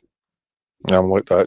I think I've said that here before. My wife's granddad used to follow Celtic. That sounds like Rock Band talking to me here, John. I don't know why I see you, I don't want to look at you. That sounds like Rock Band to me. Eileen's granddad used to follow Celtic, and this was way back in the 60s, and he followed Celtic all over Europe, home and away here and all over Europe, and he gave his ticket up for the game against them. And I'm actually getting to the point, I was getting close to the same point before they were barred for the stadium. I thought, you know, they just I don't even want to listen to them.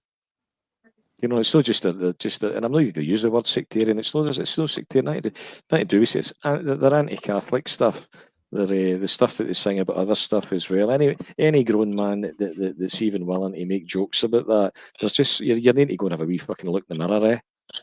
It's just no even funny. MD would make a joke about some of the songs I heard them singing last night down at Rugby Park as well. You're thinking, you're just sick. Yous are just absolutely sick. No, I agree 100%. You know, just even see all the. I mean, I'm not even going to get it. All blame this and blame that, blame all about this. I'm not interested. I'm not interested in point scoring or that with anybody in the world because it's wrong on so many levels. It's just so fucking wrong, John. It really is. It just so upsets me even when I hear it. It's just not because I think there's any credibility to it. I just think I can't believe that somebody's even willing, as you said there, trying to score points by putting that on the table. Yep. Yeah, anyway, get away from that, man, because it just gets me angry man. I'm the same myself. What about Big Joe Hart? The last couple of weeks, since the turn of the year, man, how good's he been? And he deserves all the plaudits he's been getting. I'll need to run to the wee boys' room, but I'll leave this talk with Joe Hart. I'm on record as saying at the time, Joe Hart was Postecoglou or whoever it was his best signing at the time. If Joe Hart had been signed, you wouldn't have won the first league. No. Because you wouldn't have won it with fucking Barkas, Bain or Segrist. Agreed. I've watched him every single game he's been at Celtic Park. I've watched them. I've stood up when I leave my seat. I get in and I stand beside the Green Brigade and I watch the players coming in. And I've said this one. You've heard me saying it before. I've never took my face off. If there's one face who's stuck out to me, it's been Joe Hart's for the last 3 years. He's been there. There's not a minute of being at Celtic Park has been wasted on Joe Hart. Absolute legend. Yep, agreed. And the impact, and I tell you something, not just the impact, but he's had a fantastic season as well.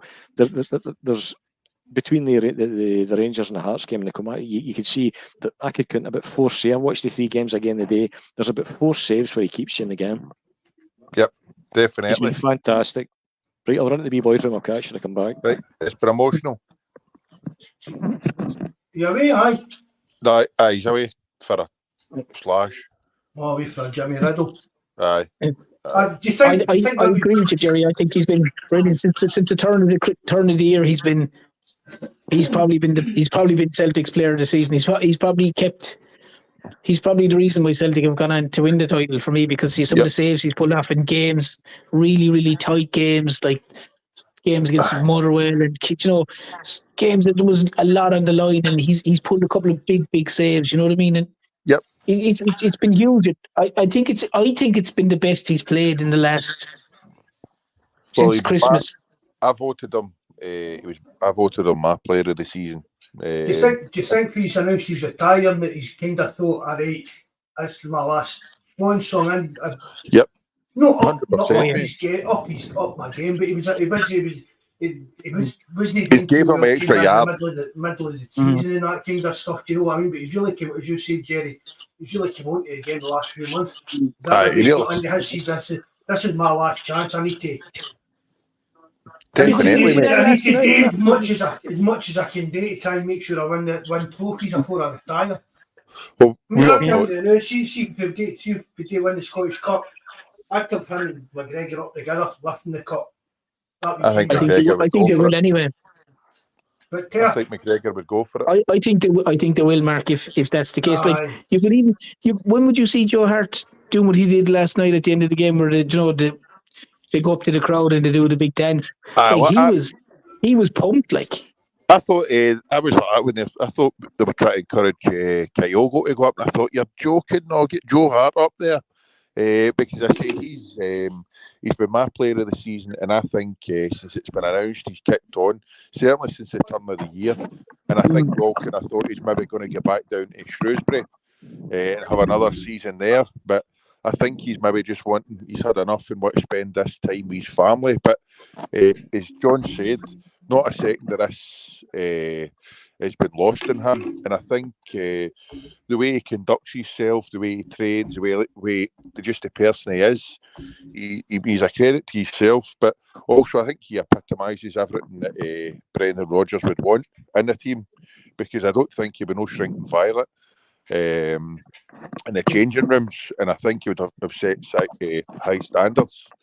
But also I think when Rodgers been playing it cool and calm, I think he's been a calm and kind of figure in defence as well. I think it's just a case of Joe Hart. See, probably if you ask Joe Hart would probably say, I wish I'd come up here years ago. Aye, 100%. You know what I mean?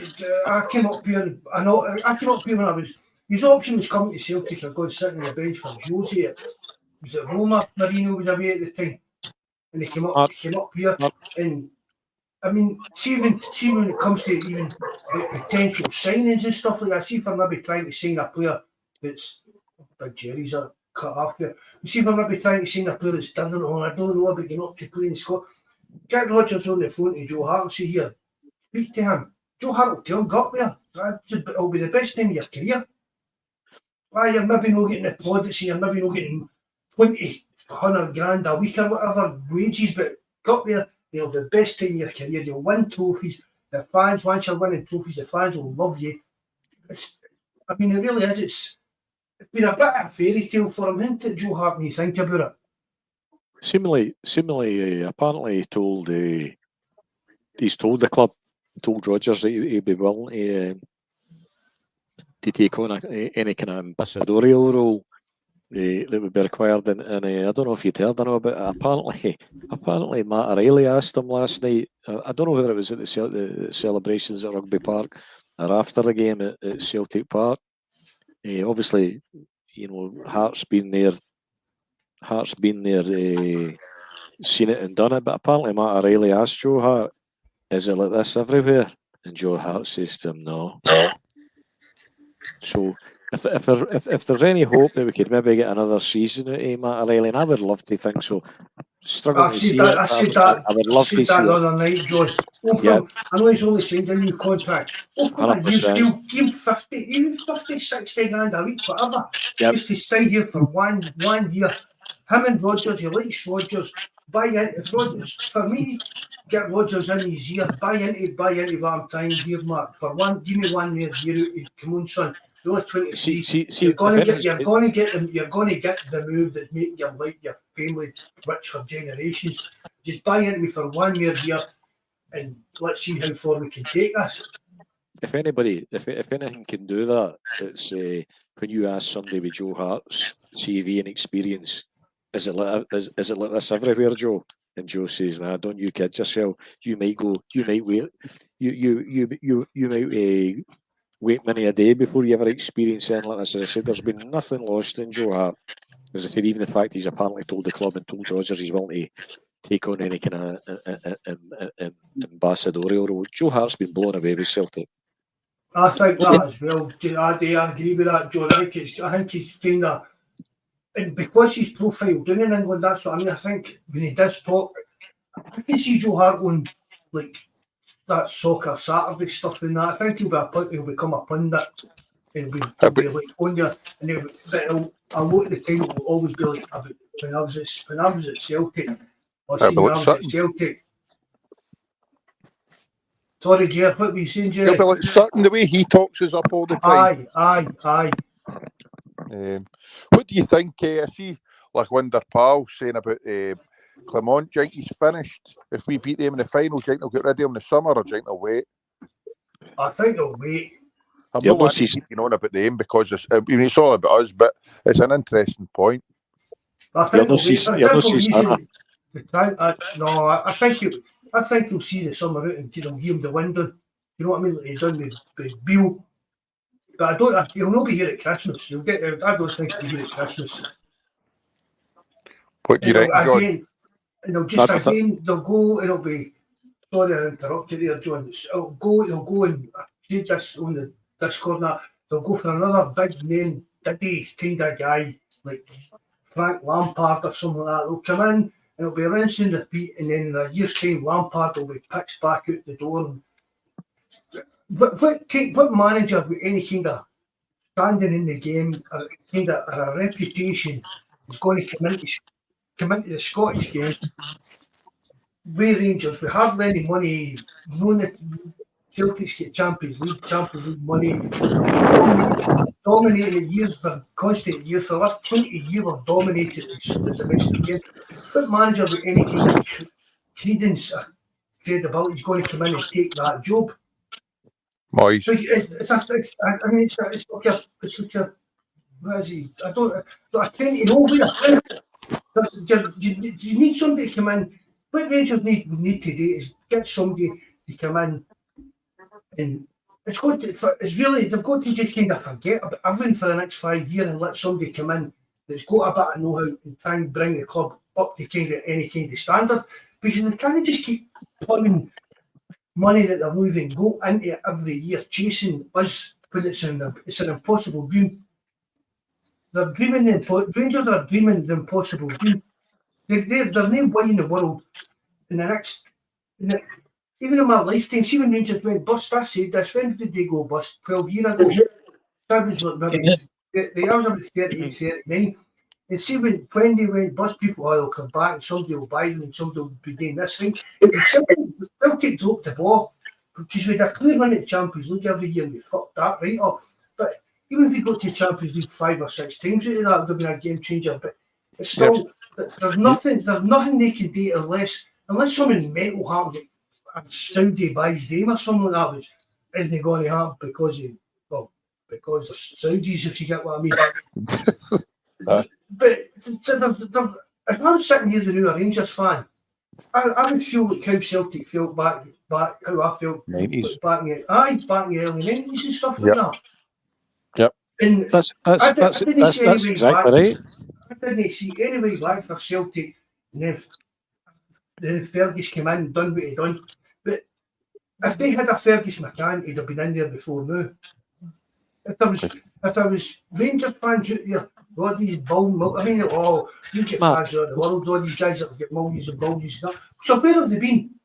Mark, they came in and gave them soft loans and then they claimed their money back every year with their prize money. The transfer fees for that clown they bumped Ajax fee and all that. That all just went back to pay your loans. Where are they going to find a Fergus McCann or a Saudi backer? Their product is fundamentally toxic. Toxic. In every shape or form. Baltimore, I was listening the other day, he's won the XG League, apparently, eh? So we watched him. He won the XG League. Fucking Beale won the January to January League. Slippy G won the 80-minute league. Pre-season cup. The pre-season cup. The Moral Victory Cup. The Moral Victory. 100%. They've got fucking nowhere to go here. As I say, I don't think anybody. Baltimore will not see Santa in Scotland. No, I agree. Oh, Santa. I thought you said summer earlier on, John. Sorry. No, you'll not see Santa, no. We need to bring Santa we back will, to apologise to him as well. We don't get them to raise a flag next week. We need to get back to apologise to him. I mean, the guy, as I said to you the day, it was right. He had. I thought the biggest threat. I think I said last year, the biggest threat to Celtic winning the league was Bale being sacked. Yep. But at Christmas time, when we went down, did the best team win? Why is it no a penalty? Because it's fucking absolutely Philip. When we heard that, and then the one for me is when you saw the Loving Cup bit, you think, oh man, you're nothing to worry about, eh? I don't think anybody's telling you the truth about. As I said, Alan about the impact last night had the names. I said Alan Morris said this morning that last night's result changes the face of Scottish football for 5 to 10 years. I don't see, in the terms of them finding a Saudi backer or a backer in any shape or form. As I said to you, for the reason we just spoke about that we don't want to mention again, and their whole product's fucking toxic. Yep. Celtic's got a genuine. Celtic's got a genuine worldwide product. You saw that last night. You know you can just.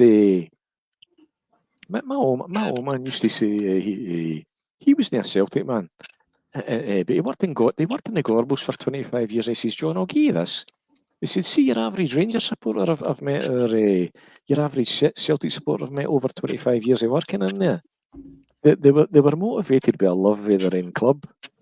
See the average Rangers supporter I've met. They were motivated by a hatred of all things green and white, Irish and Roman Catholic. And he was fucking bang on then, and he's bang on now. Nothing's changed. Yep. Their product's toxic. I mean, you had that other bit in it as well.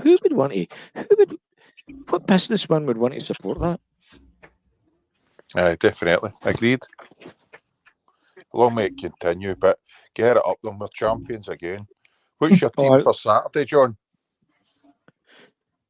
Well, this is a question. The big ones, the big. Do you change it with a focus on the big one the week after? Or, even last night as well. Tommy Burns' anniversary. Bobby Murdoch's as well. Tommy would have been 67. There was no way you were losing down there last night. You're playing this cup final on the 25th of May. Get your house on, Celtic. Get your absolute. You're in. Celtic winning James Forrest to score any time. Mark, you're in their head. You're just in their head. I don't even think they'll be looking forward to the cup final. I don't think the players individually or even Baldermalt will be thinking that he can go to Hampden on the 25th of May and get a result. I'm going to break tradition. Somebody was talking to that player of the year, was saying to me, don't bother watching it, but I'm going to watch this one. Normally I don't. It's a free hit. It's the cup. It's fantastic. You win it. But the league was a big one for me. Absolutely. I still think. Watch along with it, Jerry. What's that, buddy? Watch along with it. Oh, mate, we should have done that when there's a couple of my older mates. You don't watch them, you pussy. So how could I get a watch along with you? You're sitting out the middle of the camps. No. I've done it before, and I think I said to you. Mine's your bet, Jerry. My dad. Going about naked if we did the double. Sorry, I didn't tell you what time in the morning I'd be doing it. Doesn't matter. Big jabbers on the case.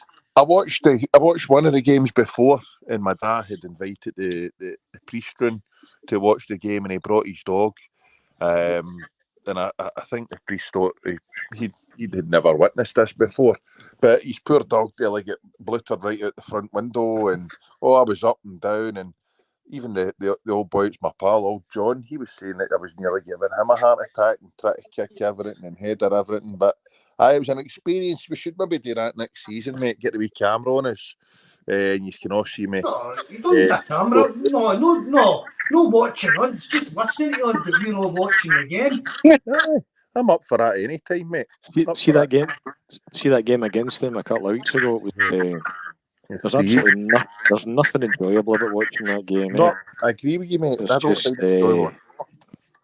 You know, I've said to the guys in front of me, see if ever I keel out and fall in tap, you just put me back in the seat. It's just It's just absolutely grim. You know, that game as well, that was 2-1. They have you nervous for the last 20 minutes, but in reality, that game could have been 5-1 as well, eh? I would, I'd be resting a few of them for the following week. Yep. I mean, the job's done. So I'd be giving a few of them a run out. It's many of them. I would change as many of them as I could, to be honest. Yep. There's an argument for that. The other argument is, do you keep the momentum going with the best team you've got to we have you to play in the following week? That's two different ways of looking at it, I think. I think for me, I can understand it, but I'd be resting a lot of them. It's been a long season for them, and they've been through the mill so far. I think this is the first year that I've watched there can't be many Celtic captains have captained Celtic to 3 in a row. I think this is the first year I've watched Callum McGregor and thought, you know, not just a fantastic football player, but you're a fantastic captain, and you deserve to be remembered with the best of them.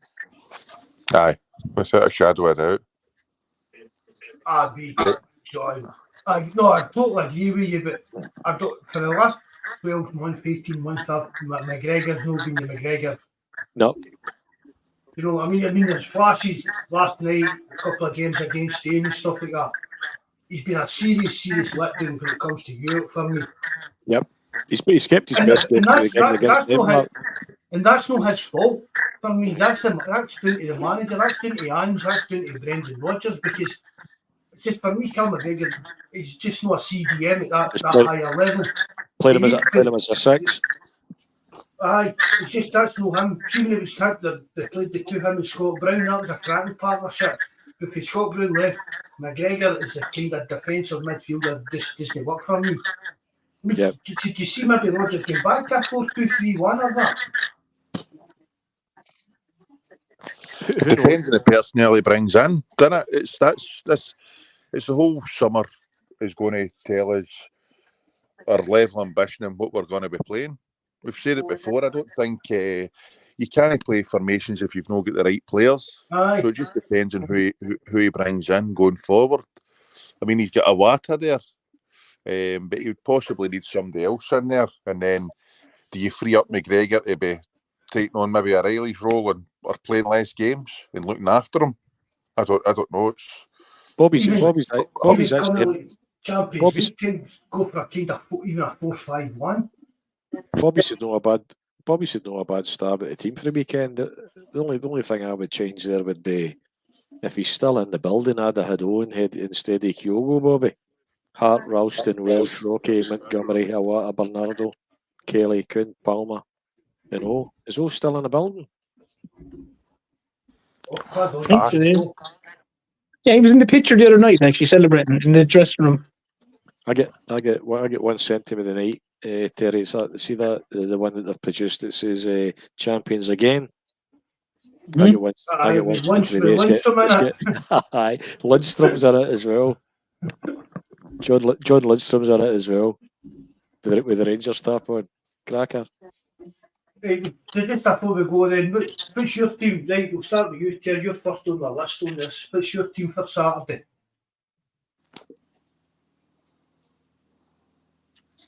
Oh, Terry's shit. So where are you, Terry? I thought you said Jerry. Sorry. Yeah. Oh, sorry, Mark. I'd be. To be honest, I wouldn't change a huge amount. All what I'd bring in is, I know there's a couple of guys that said that are on 9 league medals. If you want to give them the 10th game, the likes of Welsh, and they said someone else, I'd maybe bring in 1 or 2 of them. I possibly might rest McGregor and Vickers just for argument's sake. Obviously Welsh can come in for Vickers for the 10th game. Just rest McGregor, maybe let Awata play in that position. But maybe my aid if he's still only coming. I know he's been excellent, but I know he was out injured. But other than that, to me, they have that winning mentality. I just keep it going. That'd be my. I'd say they all want to play as well. Right, John, on to you. I'm caught between the devil and deep blue seas. I say you either play a second string then all joking aside, Bobby wouldn't be far away there. In fact, you could play Bain. You could play a second string. Bain, Ralston, Welsh, Rocky, Montgomery, or whatever. Or do you play? What you lose with that? Do you lose the momentum then? Which chance do you? They're no way Joe Hart's no starting in the last team game. Last game at Parkhead, I know. Aye. But realistically, he probably does what he's done, and just I see he's doing the Angie thing as well and swapping 3 for 3 on 60 minutes. 3 off, 3 on. That seems to be his kind of. He seems to have kind of bought into that principle as well. And you rest him, then whether that's McGregor. You could see McGregor and Vickers been rested and Hart be captain. Yeah. There has been a call for Hart to be captain as well. That's a good shout, yeah. There's been a few calls for that. I don't know if you saw the one at the start today. I thought was good. They leave you with a thought. It says James Tavernier's been here for 9 years. I've seen it, yeah. And he's in the Hall of Fame. It says and Ida's been here for 105 days, and they've both got the same number of league titles. I saw it. That would be me. Kyle, let's get more. What about your team for Saturday, Jerry? I'm going to pluck Bobby's team. I would go with that, mate, because I wouldn't risk last game of the season. I wouldn't risk any stupid injuries. I know I can understand with the momentum and all the rest of it. However, I think giving them one game off, I think with a level of training and everything else, I would give them the weekend off, and I would go with Bobby's team with Hart, Ralston, Welsh, Rocky, Montgomery, Bernardo.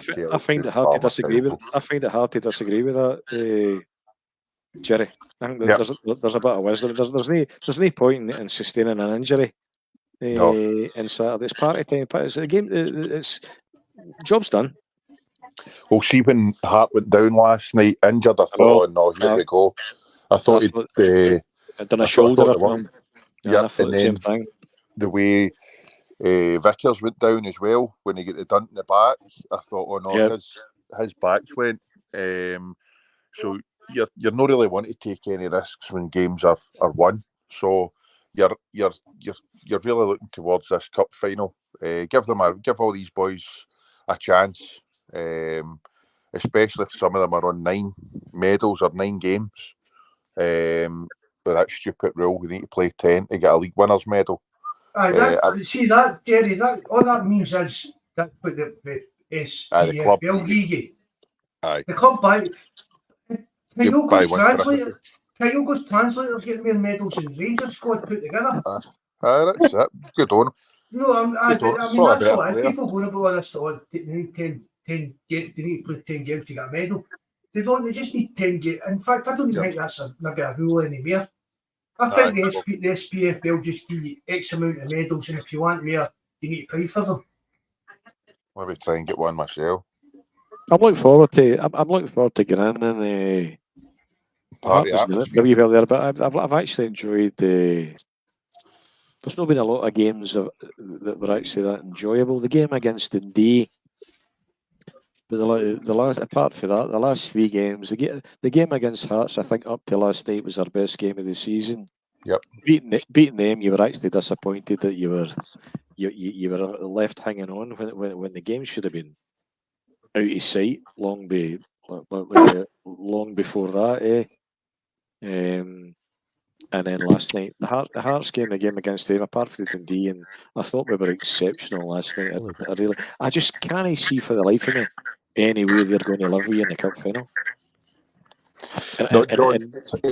See, the thing is, see when you've seen it before, and even with other sports, see when you're in somebody's head. That's it. Absolutely. There's no getting back for that, and Rodgers is in their manager's head, and it's a reflection of the rest of the team. We've broken them, and they're not going to come back for that. I don't care about flukes or anything. It's all about us, and I think we could really.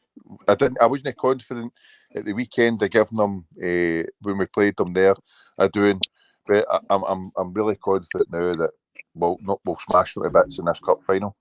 I think your biggest psychological, Jerry. Look at the comment on the screen for G-Dot. John's voice reminds me of Davy Hay. Well, Very similar. that beats Bobby. It's better than Bobby That the beats Bobby the Batman. The ice cream man for me, that's nice timing. He must have been listening in.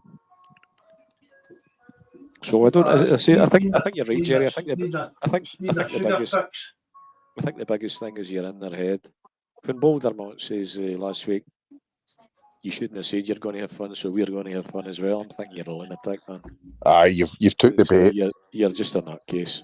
He said, and I don't even think the ironic thing was that I don't think Rodgers even meant it. No. But I just can't see. I think you'll wipe the floor with them. And Celtic were sensational last night against a good Kilmarnock team that have according to Mr. Morrison again, while they're fourth in the league, said that actually statistically they're the third best team in the league. It all comes down to Rodgers tweeting it, John. He deserves massive credit for the way he tweeted it. The way he played. See, when I had plays, you're thinking, what? But when you see how that transpires and you bypass the midfield, you kind of negate the press. He's a presence. He links well. He holds the ball up well. I can't see how anybody thinking no spine nada. I think that's a no-brainer. Would we want better? Aye, absolutely. But at least you know what you're getting. As I said, you spent $4 million in the Yeti. Beggars belief. Let's say $5.5 million in Barcast. So if they want 5, give them 5. It's not just that. It's the $4 million in a Yeti and the money we had to pay him off. Do you know what I mean? That's right. So that I'm quietly confident about the cup final. I'm looking forward to getting in Saturday. John Lundstrom is the best we know. Right, John, here. One for you, John. We'll start with you. What about Angie's carry on the other night and all the shouting at fans and spitting the dummy out and that? And I don't know what I didn't watch. I don't watch. Did you not see it? No, my world. He was arguing with fans in the stadium and he spat the dummy out in interviews. He's in a pop at Spurs, he's in a pop at the fans. Was this because the Spurs fans wanted to lose rather than see Arsenal? Aye. But do better than Man City. I just thought it was, for me, it was cringy. It was cringy stuff. Is that right? I've not seen it. Maybe make it. I couldn't even tell you who's, and I mean this. I couldn't tell you who's top of the EPL. What I do on a Friday night, and same when I go up to the caravan. I really enjoy watching the lower league Scottish stuff. I'd watched a few Airdrie's games. I've watched the Dunfermline party. I quite enjoy watching some of the lower league Scottish stuff, but I don't know why. And when I was younger, I did, because the backbone of a lot of English teams used to be Scottish. Man United, Liverpool, particularly centre halves or whatever. But no, I just can't deal with them. No, I don't watch any English games or anything like that, but it was all Twitter and all that. So what do you mean?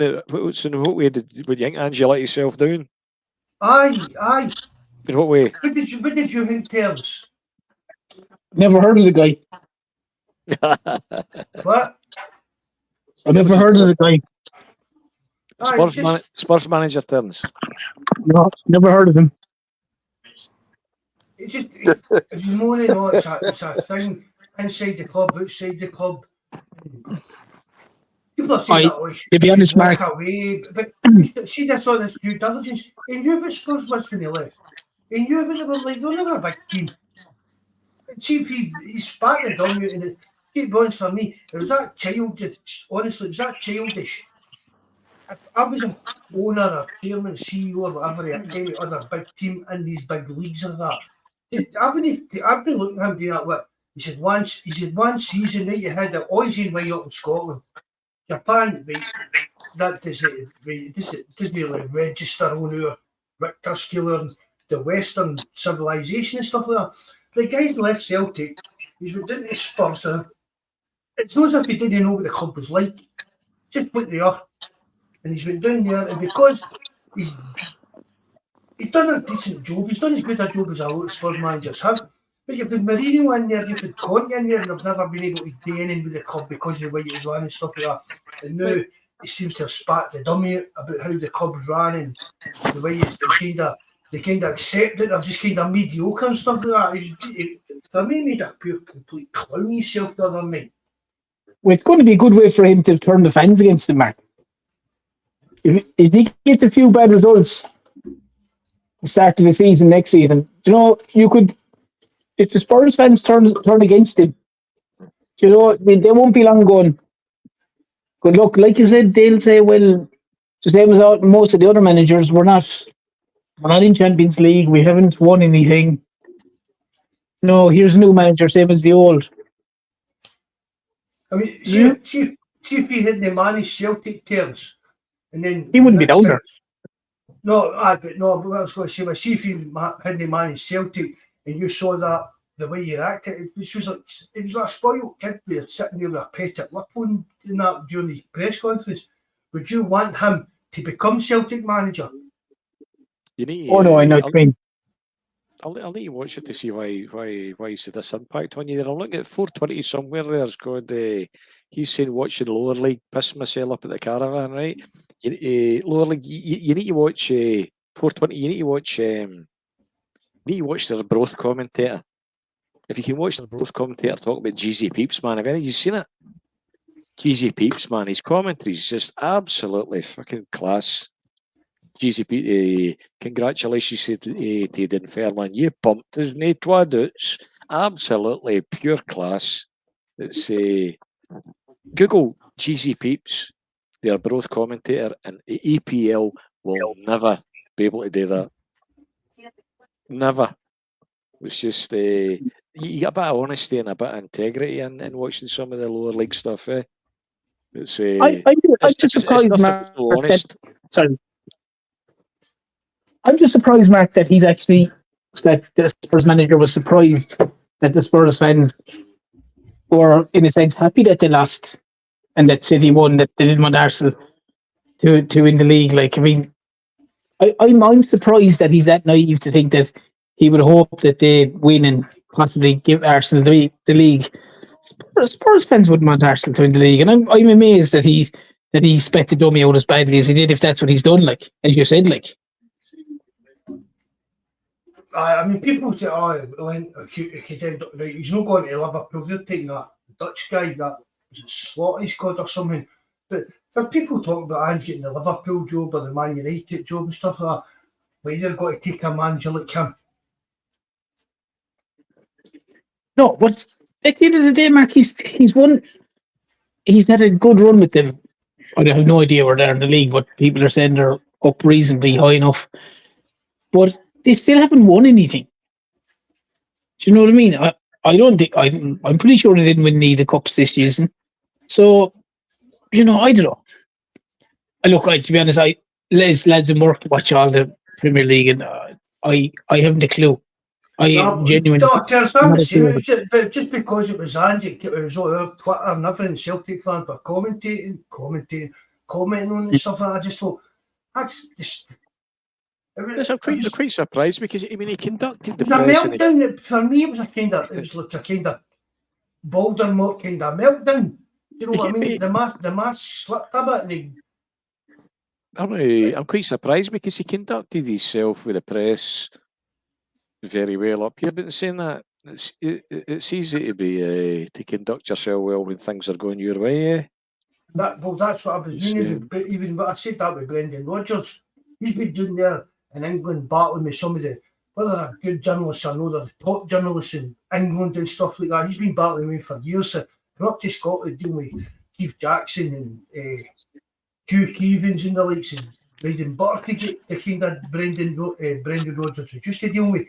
Whereas Ange's maybe now facing the other side of it. He's been used to up in Scotland and all Andrew, so you're great, everything brilliant in that. And he's been down to England, the wheels have fell off, and he's not liked it. It was more out of character for what I expected of him. I mean, I don't care if Spurs win the league, I don't care if they lost the league, but it was just so out of character. It seems as if he just kind of. So what was the script?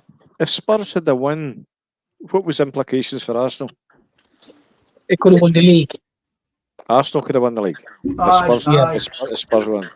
Right, What okay. Spurs could have got into, I think what lad was in the work, Spurs could have got into Champions League or something. I don't know how true that is, but this is what if Spurs had won, they'd an outside chance. If Spurs had won, Arsenal still had an outside chance of winning the league. So Spurs didn't want them to win, so that Arsenal didn't win the league. See, that's you But thought. that, why is the manager even born his backside about that? Yeah. Why is he buying into that? He wasn't moaning about what was going on in the club and outside the club when we were sitting top of the league, but it was just before Christmas. I think all the match of the day team like Gary Lineker and that were lit and shook. Everything was great, do you know what I mean? I think the bit I read when it said that the Spurs fans were actually chanting, "Are you watching Arsenal?" I thought, could you ever see Celtic getting beat and the fans chanting, "Are you watching Rangers?" I just can't see it. You know what I mean? See, it did seem the whole thing seemed a bit bizarre. Eh? But in fairness, there's one. If you look at the Celtic side of it, Celtic is a club that's a serial winners. Spurs are serial losers. Mm-hmm. They're not used to winning, so they could probably sing it to Arsenal all they want because Celtic win titles, Spurs win nothing. Apparently, the when he went, I remember them saying, "Are they the 8th richest club in the world?" Is that right? The 8th richest club in the world. Spurs are. Yeah. Aye, that's a good chance they might be. Yeah. That to me is an incredible statistic. You can see to me, I'm sitting here thinking, who the fuck Spurs? I mean, Spurs is not even on my fucking agenda. Do you know? It's Spurs, the 8th richest club in the world. Yeah, what was his expectations when he took that job? I mean, he must have thought he could have been down there and presumably won the league, no? With the money the money that was at his disposal, eh? Because he was obviously aware when he was up here that his biggest handicap in terms of playing in Europe was the players that he just couldn't bring in, and he obviously thought money would be no object down there, and Angie Ball could win the league. I'm assuming. Don't know the guy, but that's what I'm kind of disappointed because he always came across quite well up here. I think they're maybe fifth in the league. I mean, that's a good season for Spurs. Did Rodgers not do better than that? As I said earlier, Rodgers was one slippy G away from winning the league. That's right, with Liverpool. Who did he finish with Leicester, Mark? Done best. Do you know, 4th? Two top 6 finishes with him in European semi-final and stuff like that. Yep. Spurs are maybe a bit like Rangers, and they just go for the kind of the bigger name. Do you know what I mean? I think maybe Spurs thought they pulled a bit of a flank and getting on general. Look what he's done up there in Scotland. Even with what we are and where we kind of aim to be, he could work his own magic. And see, to be honest, if you got anybody going to Spurs and take them to 5th in that league, I think that's a good result for them. But it just made himself look like a pure clown for me the other night. I kind of lost a bit of respect for him. The way it was like petty, childish bullshit.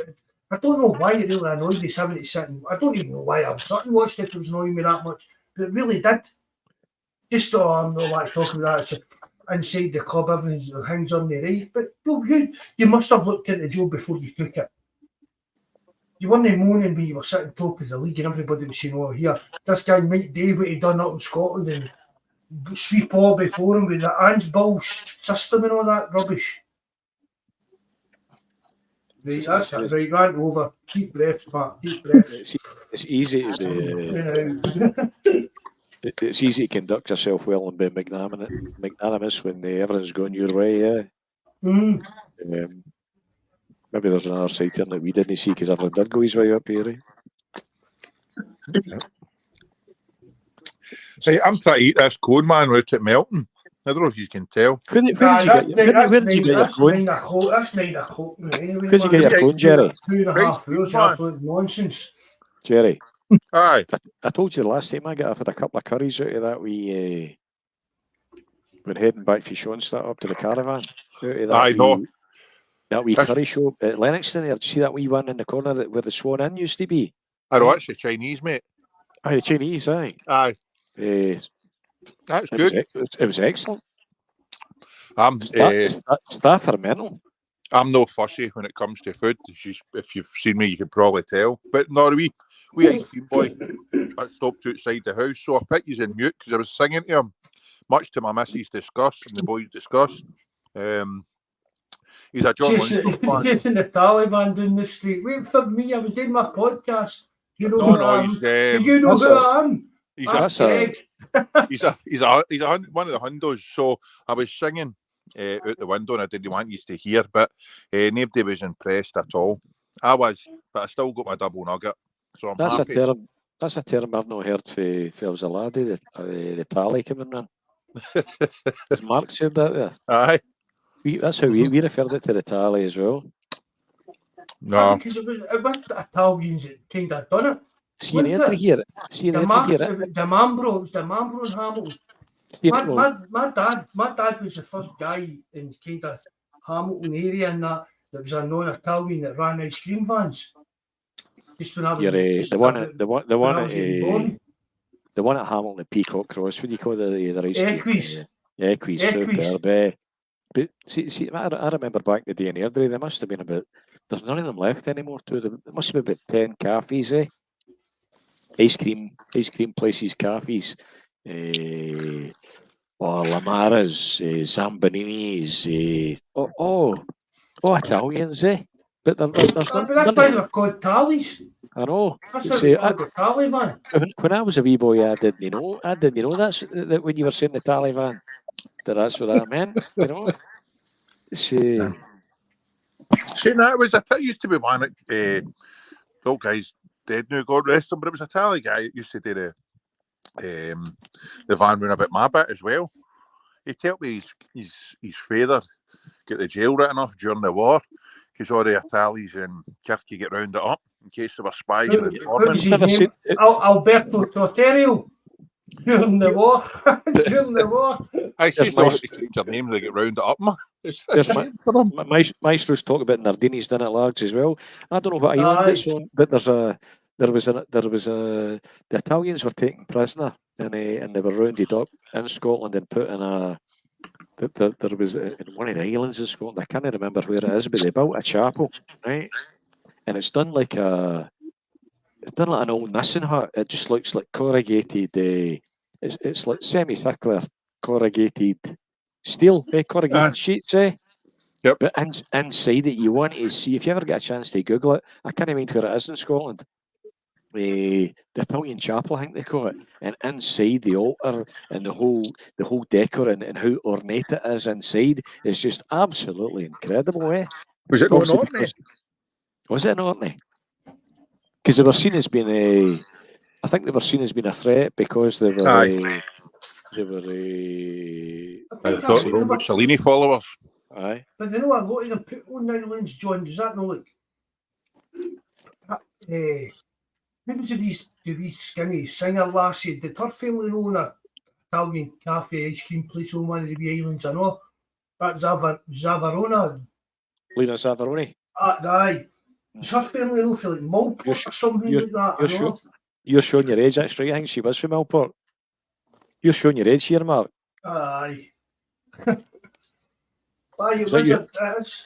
what all these Italian places, chip shops and everything, that was what they done. Chip shops, Talibans, mafia shit.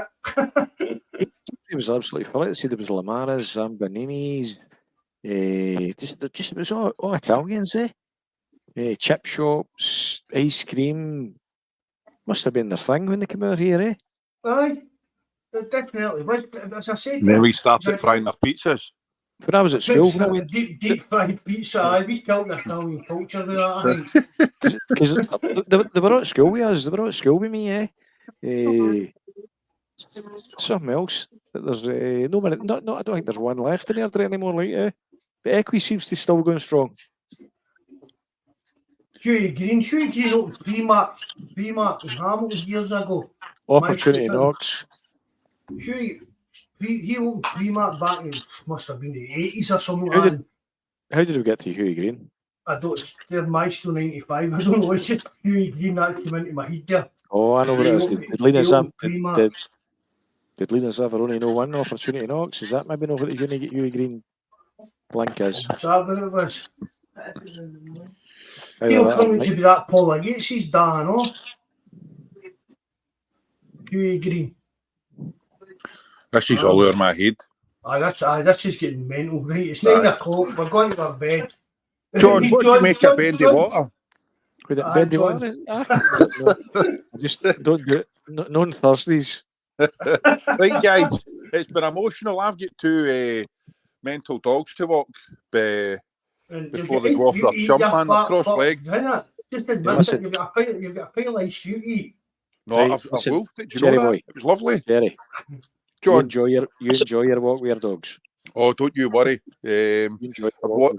Walking by the wee lodge, it's across the road from my house with a big smile on my face. I can't wait till these flares arrive on Saturday morning.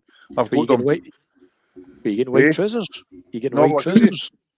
I've got the flares on Amazon, but I pay extra for delivery so they can come here on Saturday morning. So they should be here for either before we go to the game or when I come back. So if you're at the caravan, I'll try and get a couple up your way. You'll need to come up and pay us a visit up at the caravan sometime. Aye, not a problem. No bother at all. It's a lovely. You're just up over the Crow Road, eh? That's it. Aye. Take some edibles up with us, Jerry. Aye. We'll just stop. We'll stop and watch the Northern Lights. What a see what JFP's got to say about stuff. The real guys, it was nice to be on. Aye, brilliant to get you on back, John. Thanks. Thanks. Feeling back near to yourself in that, bud. Your message my love as well, mate.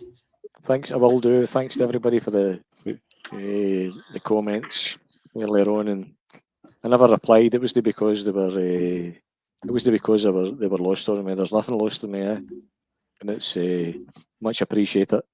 It's nice to be back on and have the crack, and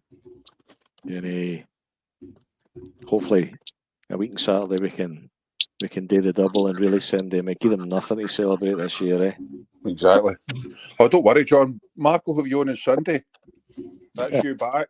That's you. That's you back. That's you back in a retainer. That's it. Right, guys. Money. God bless everybody. It's been emotional. You too, Jerry. You too. Good night, bud. Good night. Terence, it was nice to speak to you again too. You too. Take care, mate. And you, Mark. No bother, John. Good night, bud. Good night and God bless. Good night. Good night, boys. Right. Bye, Mark. Terence, I thought you fell asleep, bud. No, I have no clue what you were talking about. They two pair of speak to your wife, didn't they? I hadn't, honestly, I hadn't a clue. I said, I was there when I said, if I just knock off the phone, they won't know any different. But a wee bit of flirting in that, too. But thanks very much to John, Jerry, and obviously you, Terence, as well, for coming on. I hope you enjoyed it, lads, in the live chat. Thanks very much for everybody that tunes in, joins in the live chat, listens back to us and subscribes and whatever. Remember, hit the like button. If you know how, please leave a comment as well. And hail, good night and God bless. Night, lads. Night, Mark.